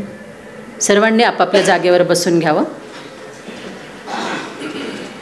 आजच्या कार्यक्रमाचे अध्यक्ष सन्माननीय रमेश तायडे साहेब यांना मी विनंती करते, त्यांनी अध्यक्षीय भाषण करावं. विश्वाला शांतीचा संदेश देणारे तथागत भगवान गौतम बुद्ध, सम्राट अशोक, संत कबीर, क्रांतिसूर्य महात्मा ज्योतिराव फुले, सुभेदार रामजी आंबेडकर, शाहू महाराज, शिवाजी महाराज, गाडगे महाराज, माता रमाई, माता भीमाई या सर्व परिवर्तनवादी महामानवांना मी त्रिवार वंदन करतो. डॉक्टर बाबासाहेब आंबेडकर बहुउद्देशीय उत्कर्ष प्रतिष्ठान या ऐतिहासिक संस्थेच्या वतीनं गेल्या 20 वर्षापासून समाज जागृतीचं काम म्हणून बाबासाहेबांनी जे आदेश दिले, दर रविवारी आपण बुद्धविहारात गेलो पाहिजे, 22 प्रतिज्ञेचं पालन केलं पाहिजे, पंचशिलाचं पालन केलं पाहिजे, शिका, संघटित व्हा, संघर्ष करा हा मंत्र बाबासाहेबांनी दिला, याचं तंतोतंत पालन झालं पाहिजे. म्हणून या ऐतिहासिक संस्थेनं गेल्या 20 वर्षापासून हे चिंतन सभा, बुद्धवंदना आणि सत्कार समारंभ आपण आयोजित केलेले आहेत. त्या कार्यक्रमाचे प्रमुख अतिथी आपल्या या संस्थेचे संस्थापक सचिव माननीय अशोक इंगळे साहेब, माजी पोलीस अधिकारी माननीय वासुदेवराव अंबोरे साहेब, माननीय अजय घनबहादूर साहेब, आणि आज ज्यांचा सत्कार ठेवला ते आपल्या सुभेदार Ramji Ambedkar Utkarsh urban credit cooperative सोसायटीचे कर्मचारी नितीन भगत साहेब आणि त्यांचे आईवडील, या प्रतिष्ठानचे व्यवस्थापक मान्य तुषार खंडेराव साहेब, उल्हासजी मोड साहेब, धांडे साहेब, आणि ज्यांनी सुंदर असं संचालन केलं त्या वंदना तायडे, ज्यांनी सुंदर असे गीत गाले गणेश इंगळे साहेब, अवचार साहेब, सुषमाताई शिरसाट, कमलताई इंगळे, आणि अजूनही सर्व या ठिकाणी फार सुंदर गीत गायन झालं. तुम्हाला सांगतो विराट धांडे सर, या सर्वांचं मी अभिनंदन करतो. त्याचप्रमाणे या ठिकाणी आता जे आपल्या मोठ्या आजारातून, कारण रवींद्र वानखडे साहेब, सागर वानखडे साहेब हे सुरुवातीपासून या प्रतिष्ठानशी जुळलेले आहेत आणि सर्व तन्मन धन सगळं साहेब दान सगळे सभासद त्यांनी दिलेलं आहे. पण गेल्या महिन्यात त्यांना प्रॉब्लेम आला तब्येतीचा जरा, त्यामुळे ते 1 महिना घरी होते आणि ते आले. मला फार बरं वाटलं. त्या ठिकाणी त्यांचासुद्धा आपण सत्कार केला. त्याचप्रमाणे माननीय यांचा सुनील रायबोले साहेब हे आपल्या आपल्या संस्थेचे सदस्य झाले आणि रमाबाई पुतळ्यासाठी सुद्धा त्यांनी मागं दान दिलं. त्यांचासुद्धा आपण या ठिकाणी सत्कार केला. त्याबद्दल मी त्यांचंसुद्धा अभिनंदन करतो. आणि माझ्या मित्रांनो, आता या ठिकाणी माननीय वक्त्यांनी जे भाषणं दिले, हे उद्बोधक केलं, हे अतिशय गरजेचं आहे. तुम्हाला आपण पाहत आहे, कारण या ठिकाणी सगळं सुशिक्षित वर्ग आहे. या ठिकाणी कोणीही अडाणी नाही आहे आणि सर्वांना समजते. आजकाल मीडिया एवढा पुढे गेला, व्हॉट्सअपच्या माध्यमातून, आपल्या वृत्तपत्राच्या माध्यमातून, टी व्हीमधून, की या देशात जो विचार आहे बाबासाहेबांचा, बुद्धांचा जो विचार आहे, या विचाराला तडा देण्याचं काम हे मीडिया, हे सरकार हे कसं करत आहे हे आपल्या सगळ्याला लक्षात आलेलं आहे. आणि कालचा निकाल हा तर तंतोतंत आपला विचार दाबण्याचा पूर्ण प्रयत्न झालेला आहे.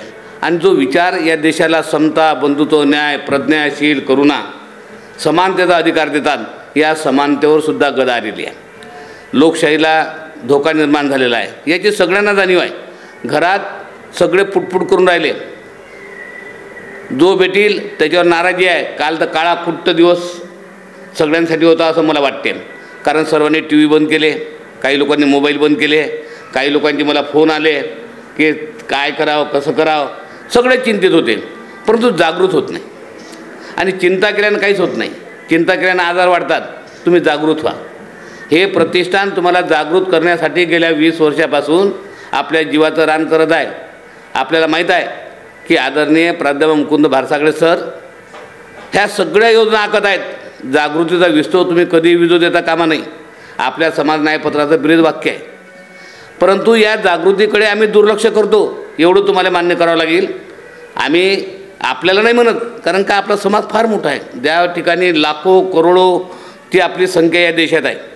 आणि असं असतानासुद्धा फक्त आमच्यामध्ये अहमपणा, गर्व, मीपणा, एकामेकाचे पाय ओढणं, निंदा नालस्ती करणं, ह्या गोष्टी आमच्यात रुजलेल्या आहेत तुम्हाला सांगतो. आणि त्याच्यामुळे आमचा विकास व्हायला अडथळे निर्माण होत आहे. आणि म्हणून या सरकारला ते फावलं होणार आहे की याच्यातच एकी नाही आहे. आपल्या संघटना पहा, आपले पक्ष पहा, आपल्या संस्था पहा, आपल्याला प्रत्येक ठिकाणी हा अंधार दिसणार आहे. तुम्हाला सांगतो, आम्ही बाबासाहेबांचे पाईक असताना, बाबासाहेबांचे लेकरं असताना हा अंधार नको होता. आपल्या प्रकाशाकडे जायचं होतं, पण आम्ही आमच्या मीपणामुळे अंधाराकडे जात आहोत.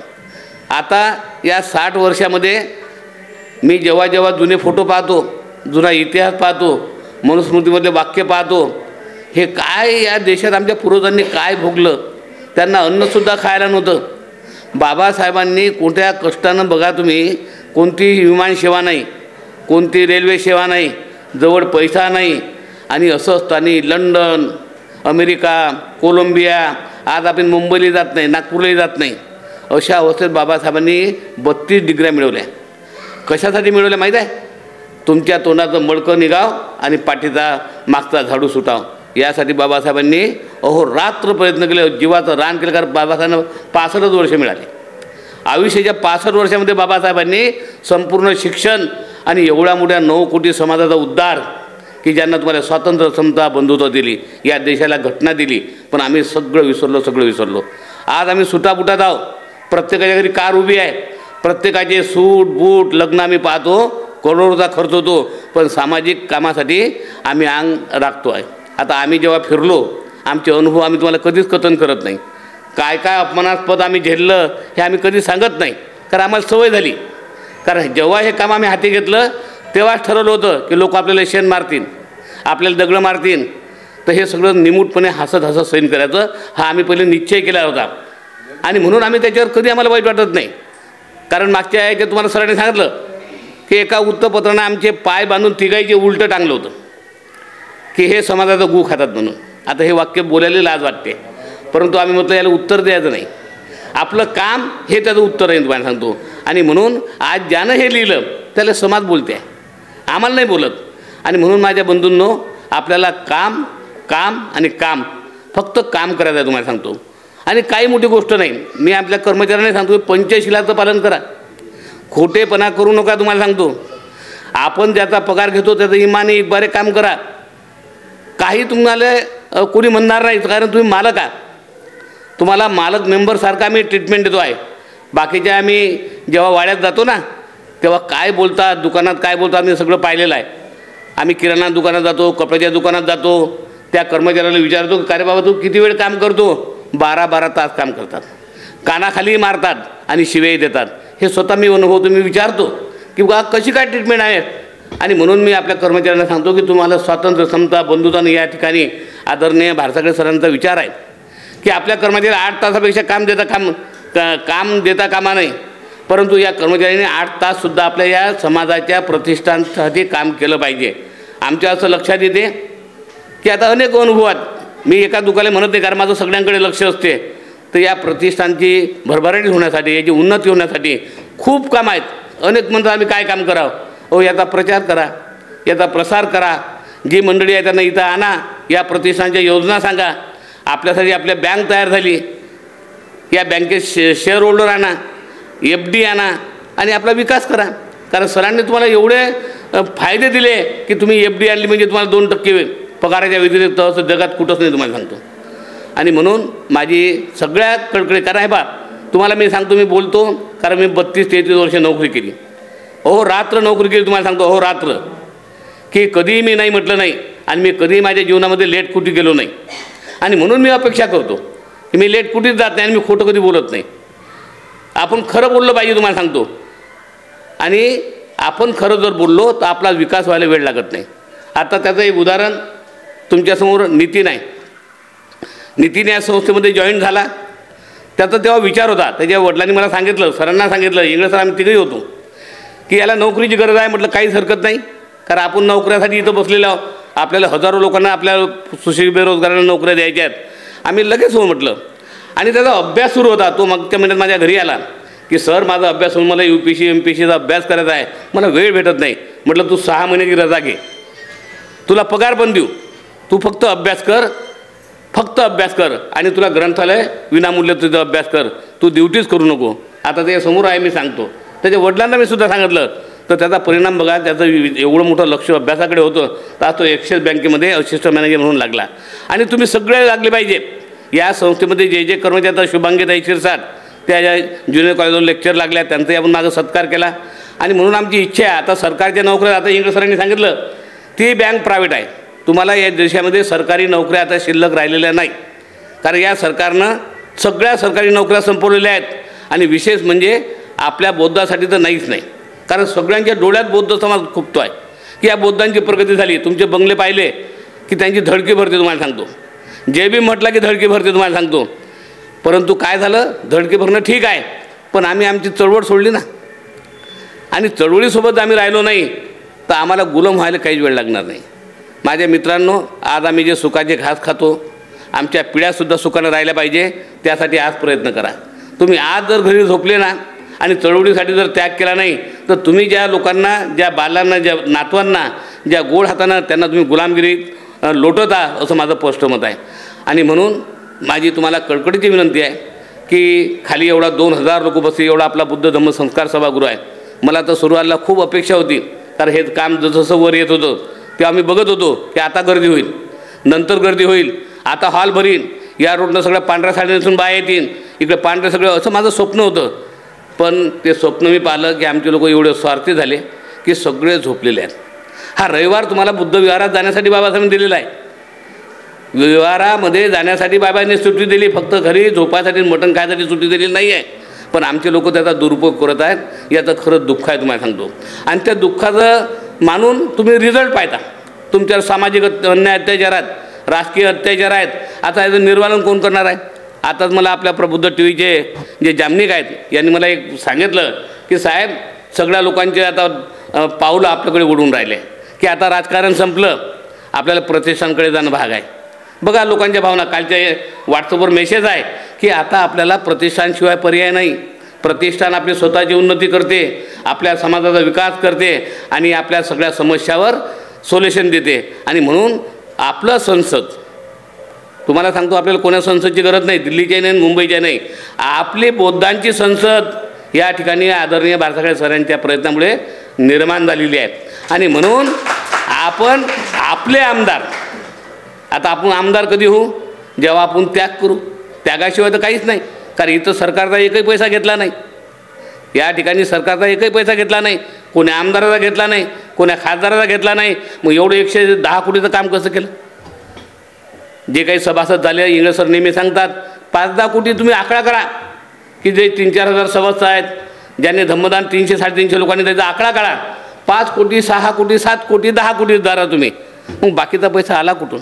आपण आपल्या समाजाचा फायदा करून समाजाला आपण एवढं आव्हान करतो की तुमचा पैसा तुम्ही या जातीवादी जे आमच्या समाजावर अन्याय करतात त्यांच्या बँकेत ठेवू नका, तो आपल्या पतसंस्थेत ठेवा, आपल्या बचत गटात ठेवा, आपल्या बचत गटात FD द्या.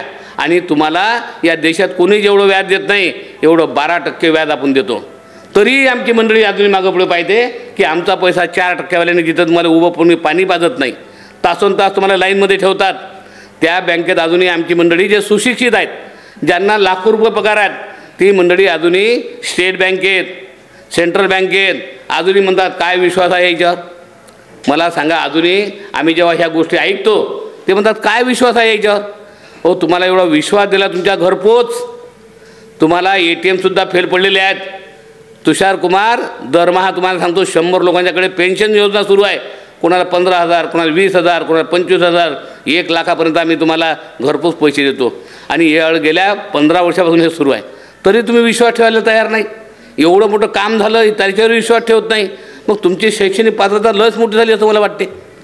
माझ्या बंधूंनो, डोळे उघडा, नीट बघा. हा विकास हा बौद्ध समाजाचा आहे. हे कोणी एकट्या दुकट्याचं नाही आहे. कधीही बाळासाहेब सरांनी म्हटलं हे माझं नाही आहे. बाळासाहेब सरांचा त्याग तर तुम्ही पाहिला. हो, खुर्चीची पर्वा नाही, कशाची पर्वा नाही, सर खाली बसतात. तुम्हाला सांगतो, एवढा मोठा आपला जो थायलंडचे बंदी जे आले जया सारो, आणि तेव्हा लाखो हजारो लोक ज्या ठिकाणी आले, तर आदरणीय बाळासाहेब सर, आम्ही इंग्रज सर, तुम्हाला सांगतो, आम्हाला लोकांनी खुर्ची दिली नाही, आम्ही गवतावर बसलो होतो. बाकीच्या संस्थेमध्ये असं नाही आहे. अध्यक्ष जर म्हटलं घरून निघाला तर इथला कर्मचारी सरळ होते. तुम्हाला सांगतो, मी अनेक अध्यक्षांचे माझे संबंध आले. मी कारण काष्टाई महासंघाचा जिल्हाध्यक्ष होतो. अनेक संस्थांचे माझा पाला पडला, अध्यक्षांची पडला, आमदारांची पडला, मुख्यमंत्र्यांची पडला, सगळ्यांचे माझे पाले पडले. तुम्हाला सांगतो, कलेक्टरला मी कधी भिलो नाही. तुम्हाला सांगतो, 100-150 मीटिंगमध्ये मी जेव्हा कलेक्टरला बोलतो तर डायरेक्ट बंद करून निघून जावं लागे. आता हे वस्तुस्थिती आहे, हे मोठेपणा नाही. तुम्हाला सांगतो, परंतु मी न्याय मिळवून दिला. तुम्हाला सांगतो, मी माझ्या सर्व्हिसची कधीच पर्वा नाही केली. मला लोक म्हणत की का हो ताड्यासाहेब तुम्ही भीत काहून नाही? म्हटलं हा करून काय करणार आहे, फक्त निलंबित करू शकते ना. पण माझ्या समाजाला नाही मिळालं. समाजाला जर नाही मिळालं मग मी नोकरी करून काय फायदा आहे? असं प्रत्येकाने जर आपण विचार केला तर आपल्यावरचे अन्याय अत्याचार दूर व्हायला आपल्याला वेळ लागणार नाही. आणि म्हणून तुम्हाला माझी कळकळीची विनंती आहे की या प्रतिष्ठानं हे 4 मजली इमारत या ठिकाणी महाविद्यालय आता निर्माण झालं, नर्सिंग कॉलेज आपलं तयार झालं, आपल्या बँक तयार झाल्या. आज या जिल्ह्यामध्ये 50 बँकात आपला पहिला नंबर आहे. तुम्हाला सांगतो, आपल्या महाविद्यालय एका वर्षामध्ये B+ आपल्याला मिळालेला आहे. आपल्या आता मेडिकल कॉलेज, इंजिनिअरिंग कॉलेज, आपल्या बँका, हे सगळं आपलं स्वप्न आहे. Doctor Babasaheb Ambedkar cooperative bank, इथं मध्यवर्ती बँक आहे, ते 7 मजली आहे. आदरणीय भारसागळे सरांनी ठरवलं की या जिल्ह्यामध्ये आपल्या बलबुत्यावर, सरकारच्या नाही, 8 मजली बँक आणि हजारो कर्मचारी त्याच्यामध्ये राहतील, त्याच्या हजारो शाखा राहतील, एवढं मोठं स्वप्न आपलं आहे. फक्त तुम्हाला काय रिक्वेस्ट आहे की आपल्या ज्या योजना आहेत त्या योजनामध्ये आपला पैसा गुंतवा आणि आपला विकास करा. आपलं दैनिक समाज न्यायपत्र तर लवकरच होत आहे, त्याचं प्लॅनिंग सगळं झालेलं आहे तुम्हाला सांगतो. पण त्याही ठिकाणी मला वाईट वाटते की 200 लोकांची गरज आहे. या 9 कोटी लोकांमध्ये 200 लोक मिळाले, 5 वर्ष लागून राहिले. हे किती खेदाची गोष्ट आहे. ती तुम्हाला 2 वर्षाची स्कीम आहे. 20,000 रुपये द्या, संपादक मंडळ तुमचं नाव आहे आणि 10% व्याजाने तुमचे पैसे परत घ्या आणि 100 लोकांना नोकऱ्या. शासनावर आपलं, शासन प्रशासनावर आपला वाच, समाजाची समस्या सगळ्या दूर, एवढं मोठं काम हे समाज न्यायपत्र करणार आहे. आणि म्हणून तुम्हाला मी कळकळीची विनंती करतो की आपल्या कुटुंबातून आपली पत्नी असेल, मुलगा असेल, शाळा असेल, आम्ही पत्रिका वाटताना किती वाटतं माहीत आहे? 400-500 काहीच होत नाही. नाही म्हणते साहेब माघारी तर 2000 पत्रिका पाहिजे, पण प्रतिष्ठानले 5 लोक द्या ना. कारण हे एकट्या दुकट्याचं काम आहे काय? हे आपल्या सगळ्याचं काम आहे, तुम्हाला सांगतो, एकाचं काम नाही आहे. आणि म्हणून इथं बसलेली मंडळी आहे आणि या देशातले जे जागृत नागरिक आहेत, हा व्हिडिओ पुऱ्या देशात आपल्याला माहीत आहे. आणि म्हणून माझी सर्वांना विनंती आहे की आपला समाज सुजलाम सुफलाम आपल्या बलावर जर उभा करत असेल, आता आम्हाला कुबळेची गरज घ्यायची नाही आहे. आपले प्रतिष्ठान हे जिल्ह्यात निर्माण झाले पाहिजे, तालुक्यात निर्माण झाले, आपल्या बँक निर्माण झाले पाहिजे, आपल्या स्वतःचे हॉस्पिटल असले पाहिजे, त्याची तुम्हाला तयारी माहीत आहे. आता मी माझी तारीफ करत नाही. माझी पत्नी, माझं घर तुम्हाला माहीत आहे, 3000 स्क्वेअर फूटचा प्लॉट आहे. आम्ही विचार केला की आपल्याला हे हॉस्पिटल बनलं पाहिजे, वृद्धाश्रम बनलं पाहिजे, आपल्या लोकांची सेवा झाली पाहिजे. आम्ही कशाची पर्वा केली नाही. एवढा मोठं 1-2 कोटीचं घर म्हटलं सर तोडून टाका आणि याच्यावर जो नफा येईल हा या वृद्धाश्रमाला दान द्या. आज त्याचं काम चालू आहे तुम्हाला सांगतो. हे मी तारीफ म्हणून सांगत नाही. माझ्या पत्नीने तो मुद्दा मांडला की आपलं एवढा मोठं 3000मध्ये काय करायचं, एवढं मोठ्या घराचं, याला समाजाचं काम झालं पाहिजे. आणि म्हणून माझ्या बंधूंना मी तुम्हाला रिअल सांगतो, कधी तुम्हाला यकीन येणार नाही. मी जेव्हा या अकोल्यात आलो तेव्हा मी फुटपाथवर झोपलो, तुम्हाला सांगतो, तुम्ही यकीन करणार नाही. आम्हाला म्हणून जाणीव आहे की आपल्या लोकांना कोणालाही फुटपाथवर झोपायची वेळ आली नाही पाहिजे. ग्रीन हॉटेलमध्ये मी 1 पोतं खाली आणि 1 पोतं अंगावर आहे, थंडीचे दिवस, आणि कब्बशा धुवायला होतो. 2 रुपये रोज भेटत होता. या अवस्थेतून आम्ही आलो, खायलाही भेटत नव्हतं तुम्हाला सांगतो. आणि म्हणून आमच्यावर जे बेतलं तसंच माझ्यासारखं भारसागळे सरांचंही आहे. अशोक इंगळे सरांचं तसं नाही आहे, कारण त्याचे वडील नोकरीवर होते, पोलीस सब इन्स्पेक्टर त्याचे वडील होते. पण आम्ही दोघांनी जे पाहिलं, कारण सरांचे जे बकऱ्या चारल्या, खंती खोदली, रोड केले, लहानपणी आई वारली, वडील वारले, दोन्ही डोळ्याने आई आंधळी, स्वयंपाक करायला कोण नाही, 8व्या वर्गापर्यंत मी जेवण केलं असं सरांना कधी आठवती नाही. आणि ती करुणा बघा सरांच्या मनामध्ये की आज समाजाचा उद्धार झाला पाहिजे, माझा समाज उन्नत झाला पाहिजे, झोपड्यांचे बंगले गेले पाहिजे, माझा पोरगा बॅरिस्टर झाला पाहिजे, हा उच्च शिकला पाहिजे, विद्यार्थ्यांना नोकरीची संधी, आता तुम्हाला सगळंच माहीत आहे. आणि म्हणून माझ्या बंधूंना मी तुम्हाला कळकळीची विनंती करतो की आपल्यामध्ये बाबासाहेबांनी जे आदेश दिले की आपल्या कमाईचा 20वा हिस्सा आपण दिला पाहिजे. आपण समाज न्यायपत्रामध्ये छापतो, अनेक आपले कर्मचारी आहेत या जिल्ह्यात. मी कास्ट टाईप जातो, तुम्हाला नेहमी सांगतो, आपले 350-400 शिक्षक प्राथमिकचे आहेत, 350-400 माध्यमिकचे आहेत, 350-400 लेक्चरर आहेत, 300 वकील आहेत, 300 इंजिनियर आहेत, मोठ्या मोठ्या पदावर आपले लोक आहेत. कमीत कमी 1,500-2 हजार लोक आम्ही आहोत. आम्ही 1,500-2 हजार लोकांनी जर ठरवलं की आमच्या कमाईचा 20वा हिस्सा जर आम्ही देतो म्हटलं, तर आज आपल्याला या सरकारची गरजच नाही. तर आम्ही आमचा समाज हा सुजलाम सुफलाम उन्नती, हे झोपडपट्टी तुम्हाला दिसणार नाही. आमचे विद्यार्थी चांगल्या डॉक्टर इंजिनियर तुम्हाला बनतील. आज आम्ही जेव्हा दवाखान्यात जातो आम्हाला भीती असते की हा डॉक्टर चुकीचं औषध देत नाही. हे रिअल आहे, तुम्हाला सांगतो. कोरोनामध्ये काय झालं, कोरोनामध्ये आपले मोठे मोठे लोक मारले गेले, तुम्हाला सांगतो. हा माझं चॅलेंज आहे, कारण जे हॉस्पिटलमध्ये भरती झाले ते सगळे वर गेले आणि जे घरी ज्यांनी औषध उपचार केला ते वाचले. आणि म्हणून आपले डॉक्टर असले पाहिजे. या जिल्ह्यात आपले खूप डॉक्टर आहेत. गटपाल साहेब आहेत, अविनाश तेलगुड साहेब आहेत, राऊत साहेब आहेत, पडगाण साहेब आहेत, हजारो आपले डॉक्टर आहेत. आणि ते सगळे डॉक्टर आपल्याला जुळलेले आहेत. सगळे वकील मंडळी आपल्याला जुळलेली आहे. या ठिकाणी ॲडव्होकेट सतीश ताळे साहेब आहेत, प्रवीण ताळे साहेब आहेत, साहेबरावजी गवई साहेब आहेत, वानखळे साहेब आहेत. हे आता बारचे अध्यक्ष राहिले लोक आहेत. यांनी रेकॉर्ड ब्रेक केलं आहे जिल्ह्यामध्ये की हे निवडून आलेले आहेत, ओपनमध्ये निवडून आलेले आहेत. असे विद्वान आपले वकील मंडळी आहेत, डॉक्टर मंडळी आहेत. आणि एवढ्या मोठ्या ताकदनं आपण असताना आपल्या समाजावर अन्याय होतात, अत्याचार होतात, आमचे आमदार पडतात. हे खरंच तुम्हाला सांगतो आपल्यासाठी संघटनात्मक वाईट आहे तुम्हाला सांगतो. तर तरी काळजी करायची गरज नाही. या प्रतिष्ठानमध्ये आपण एकजुटीनं एकमतानं जर आपण राहिलो आणि आपल्या या योजना ज्या आहेत सगळ्यात मोठ्या योजना आहेत, कारण 100 कोटीचं काम झालं म्हणजे झालं नाही, 1000-2000 कोटीचं काम आपल्याला करायचं आहे. संपूर्ण आता जिने सरांनी सांगितलं ज्ञानज्योती भंतेजी या ठिकाणी आले, भारतीय बौद्ध महासभेचे महाराष्ट्राचे अध्यक्ष या ठिकाणी आले, नंतर आपलं काय त्याचं नाव राहुल सिंग, 4 दिवस एवढा चळवळीतला माणूस आहे ते राहुल सिंग म्हणून की या ठिकाणी पाली विद्यापीठ आपल्या प्रतिष्ठानवर या भारताचं विद्यापीठ पाली भाषेचं शिक्षण आपल्या पोरांना भेटावं, आपल्या समाजाला भेटावं म्हणून 4 दिवस मुक्काम केलं, त्याचं प्लॅनिंग केलं आणि तुम्हाला लवकरच या ठिकाणी पाली विद्यापीठ डॉक्टर बाबासाहेब आंबेडकर पाली विद्यापीठ निर्माण झाईल एवढी तुम्हाला शाश्वत देतो. आणि आपल्या मुलांना खरं शिक्षण मिळणार आहे, खऱ्या नोकऱ्या मिळणार आहेत. तुम्हाला नोकरीसाठी कुठे जायची गरजच नाही. या संस्थेने तुम्हाला जाहीर केला आदरणीय भारत आगरकरांनी की इथंच शिक्षण घ्या आणि इथंच तुम्हाला नोकरी मिळेल. आणि तुम्हाला फक्त काय करावं लागते, फक्त त्याग करा. आपल्या मित्र असतील, मंडळी असतील, नातलग असतील, भाऊ असतील यांना सांगा, प्रचार करा. हे जे बुद्धवंदन आहे या बुद्धवंदनेला बाबासाहेबांनी जे आदेश दिला त्यासाठी आपण दर रविवारी आपल्या कुटुंबासह, मला सांगा कुटुंबासह आलेलं काहीच हरकत नाही. मी बघतो आता आम्ही प्रत्येक बुद्धवाराच्या लोकांना मी सांगितलं हे प्रतिष्ठान हे फार मोठी संस्था आहे, तुमची छोटी संस्था आहे. तुम्ही बुद्धवंदना संध्याकाळी घ्या, इकडे सकाळी या. जिकडून तिकडून जर आपल्या म्हणजे हे झालं तर आपल्या समाजाचं एक संघटित रूप दिसेल, आपली ताकद वाढेल आणि एक आपलं बल वाढलं म्हणजे शत्रू आपल्याला लपीन. पण आपण तसं करत नाही. आम्ही 10 लोक आमच्या त्या बुद्धवारात बसतो, जातो नाही जात. आता इंगळे सरांनी सांगितलं की शेवटी ते 2 जण राहिले होते, त्यांनी बंद केलं. हे प्रतिष्ठान बंद कधीच करणार नाही. बुद्धवंदना तुम्हाला सांगतो, कोणी येऊ कोणी ना येऊ, कारण तो बाबासाहेबाचा संदेश आहे तुम्हाला सांगतो. त्या संदेशाचं पालन या ठिकाणी पूर्ण होईल. आणि जास्त वेळ घेत नाही कारण आता अजून 4 लग्न आहेत. बोलायला बसलं तर अजून 1 घंटा बोलतो, कारण आता तुम्हाला सगळं माहीत आहे. कारण इथं जे ऐकणारे लोक बसेल आहेत यांना प्रतिष्ठान सगळं माहीत आहे. परंतु हा व्हिडिओ देशभर जात असल्यामुळे जे घरी बसलेले लोक आहेत त्यांच्या कानावर हा व्हिडिओ जावा हा माझा खरा उद्देश आहे. आणि म्हणून आपण निराश न होता मोठ्या उमेदीनं, जरी कालचा निकाल आपल्या अपोजमध्ये लागला, आपले आमदार नाही आले, आपल्या पक्ष नाही झालं, कारण बाळासाहेब त्यांच्या परीनं साहेब तुम्ही त्यांची बायपास झाल्यानंतर 3ऱ्या दिवशी बाळासाहेब आंबेडकर बाहेर पडले. हे किती गर्वाची गोष्ट आहे मला तुम्हाला सांगतो.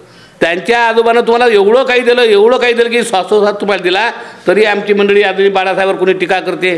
आम्ही एवढे मोठे आहोत, स्वतःला विचारलं पाहिजे आम्ही एवढे मोठे नाही आहोत. कारण ते बाबासाहेबांचे नातू आहात. 3ऱ्या दिवशी पूर्ण महाराष्ट्र छापून, कारण माझा साडा त्यांचा ड्रायव्हर आहे तुम्हाला सांगतो, तो जेव्हा फिरतो रात्री 2 वाजता नांदेड, 3 वाजता हैदराबाद, अकोला, काय तो प्रवास तुम्ही साधा एक नागपूरला जाऊ शकत नाही. पण बाळासाहेब एवढी मोठी तब्येत खराब असताना संपूर्ण राज्यात फिरतात, सगळ्या देशात फिरतात. याची कदर तुम्ही करत नाही. जय विजय होईल, निवडून येतील नाही येतील, पण आमचं संघटन, आमचा दबदबा जो आहे, प्रेशर विरोधी पक्ष म्हणजे गंमत नाही आहे. बाळासाहेबाचा दबदबा कमी नाही आहे. या देशाच्या पंतप्रधानापेक्षा जास्त मोठं बाळासाहेब आंबेडकर तुम्हाला मी सांगतो. देश आदरते बाळासाहेबांनी तुम्हाला सांगतो. हे काहीच मोठी गोष्ट नाही. पण आपण संघटित झालं पाहिजे. आज बाळासाहेब निराश करून आहेत की माझे लोकच मतं विकतात, मटण घेतात, दारूची पावती घेतात आणि 500 रुपये घेतात. अरे काय तुमची जिंदगी? तुम्हाला बाबासाहेबांनी याच्यासाठी संविधान दिलं, तुम्हाला याच्यासाठी समता दिली, अधिकार दिले. हे खरंच म्हणजे तुम्हाला सांगतो घृणास्पद आहे. आणि म्हणून माझ्या बंधूंनो आपण जागृत व्हा. सगळ्यांना एक आपल्या बौद्ध समाजाचा जे आदर्श आहे, समता, बंधुत्व, न्याय, प्रज्ञाशील, करुणा, शिका, संघटित व्हा, संघर्ष करा, हे जे मूल मंत्र बाबासाहेबांनी दिले यानुसार आपण वागा एवढी विनंती करतो आणि थांबतो. धन्यवाद. जय हिंद. धन्यवाद साहेब. अतिशय तळमळीने आपण आपले विचार व्यक्त केलेले आहेत आणि आपल्या कर्मचाऱ्यांवर एक मोठी जबाबदारीसुद्धा आपण टाकलेली आहे आणि ती जबाबदारी खरंच आपल्या कर्मचाऱ्यांनी स्वीकारली पाहिजे. आज जिथे जिथे आपण जातो प्रत्येक ठिकाणी स्पर्धा लागलेली आहे. शाळेजवळ शाळा सुरू झाली आहे, दवाखान्याजवळ दवाखाना सुरू झालेला आहे, कपड्याच्या दुकानाजवळ कपड्याचं दुकान लागलं आहे. पण प्रत्येकजण स्पर्धेमध्ये कसं टिकू, त्यापेक्षाही आपण स्वतः इथे कसं टिकू यासाठी प्रयत्न करत आहे. जर शाळेचे शिक्षक असतील तर त्यांना माहीत आहे की जर या शाळेत विद्यार्थी असतील तरच माझी पोस्ट इथे टिकेल, मी इथे टिकेल आणि म्हणून तो विद्यार्थी आणण्यासाठी प्रयत्न करतो. ST कंडक्टर ड्रायव्हरची गोष्टसुद्धा तशीच आहे की रस्त्यावर चालत असताना जर आपल्याला एखादी नोट दिसली तर ती उचलायसाठी आपण खाली वाकतो. त्याप्रमाणे ST कंडक्टर ड्रायव्हरसुद्धा जेव्हा रस्त्याने जातात तेव्हा उभा असलेल्या माणसाला विचारतात की तुला जायचं आहे का, की त्यांनासुद्धा आशा असते की आपल्या STमध्ये प्रवासी असावेत, ज्यामुळे ST महामंडळाला उत्पन्न होईल आणि आपला पगार टिकेल. अशा प्रकारे प्रत्येक ठिकाणी स्पर्धा आहे. स्वतःचं अस्तित्व टिकवायसाठी प्रत्येकाला प्रयत्न करायचे आहेत. तसंच आपल्या येथील जे कर्मचारी आहेत, आपल्या येथील कर्मचाऱ्यांनी एकच प्रयत्न करायचा आहे की आपल्या इथे कोणकोणत्या मार्गाने लोक जुळवता येतील आणि त्यांच्यापासून आपल्याला आर्थिक मदत कशी करून घेता येईल. आर्थिक मदत करत असताना आपण केवळ आर्थिक मदत त्यांना मागत नाही आहोत, तर आपण त्याचा फायदासुद्धा, त्याचा मोबदलासुद्धा आपण त्यांना देतो आहोत. ही बाब तुम्ही पहिल्यांदा समजून घेतली पाहिजे की आपण मोबदला कशा प्रकारे देऊ शकतो. जर तुम्ही ह्या गोष्टी समजावून घेतल्या तर तुम्ही समोरच्या व्यक्तीला समजावून सांगू शकाल, आणि तुमचं जर प्रभावीपणे समजावून सांगणं असेल तर निश्चितच समोरचा व्यक्ती तुमच्या याला प्रभावित होऊन या प्रतिष्ठानशी जुळेल. आत्तासाहेबांनी खंत व्यक्त केली आहे की 2% लोक फक्त प्रतिष्ठानशी जुळलेले आहेत.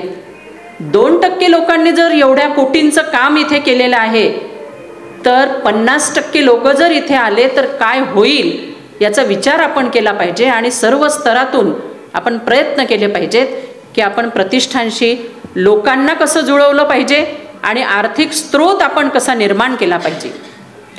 यानंतर आजच्या या चिंतन सभेच्या आभार प्रदर्शनाकरता मी विनंती करते ॲडव्होकेट सतीश तायडे साहेबांना, त्यांनी आभार प्रदर्शन करावं. महाकारुणिक तथागत भगवान गौतम बुद्ध, परमपूज्य बोधिसत्व डॉक्टर बाबासाहेब आंबेडकर यांच्या विचारांना तीव्र अभिवादन.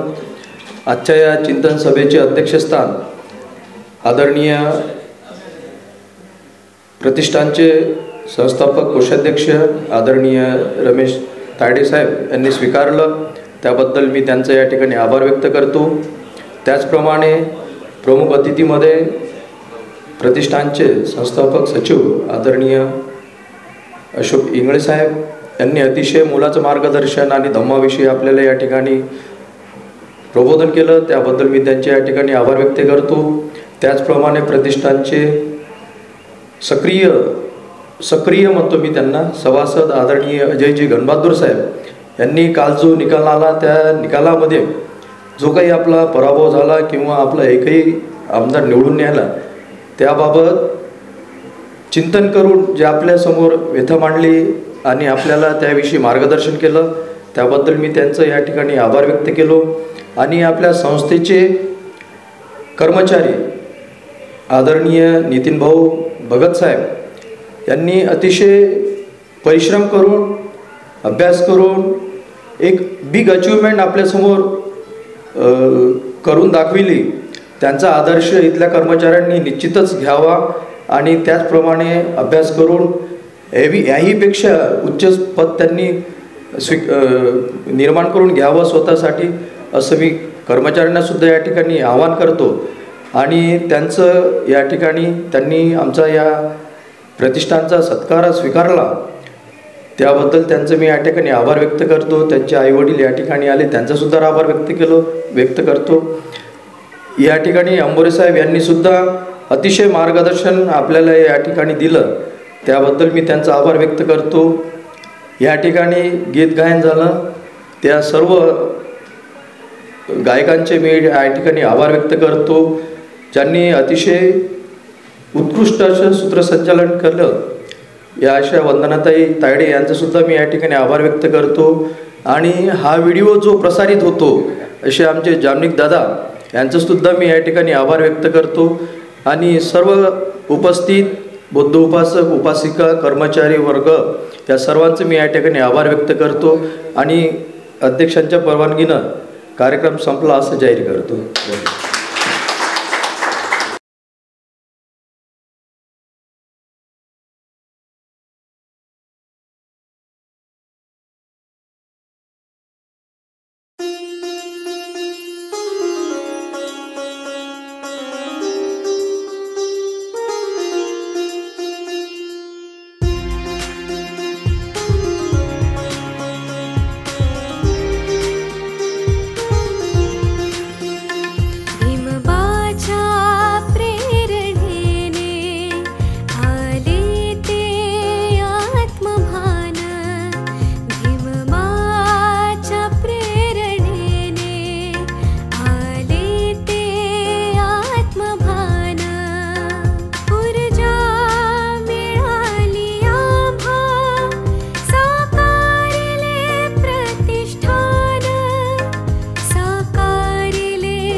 नाव घे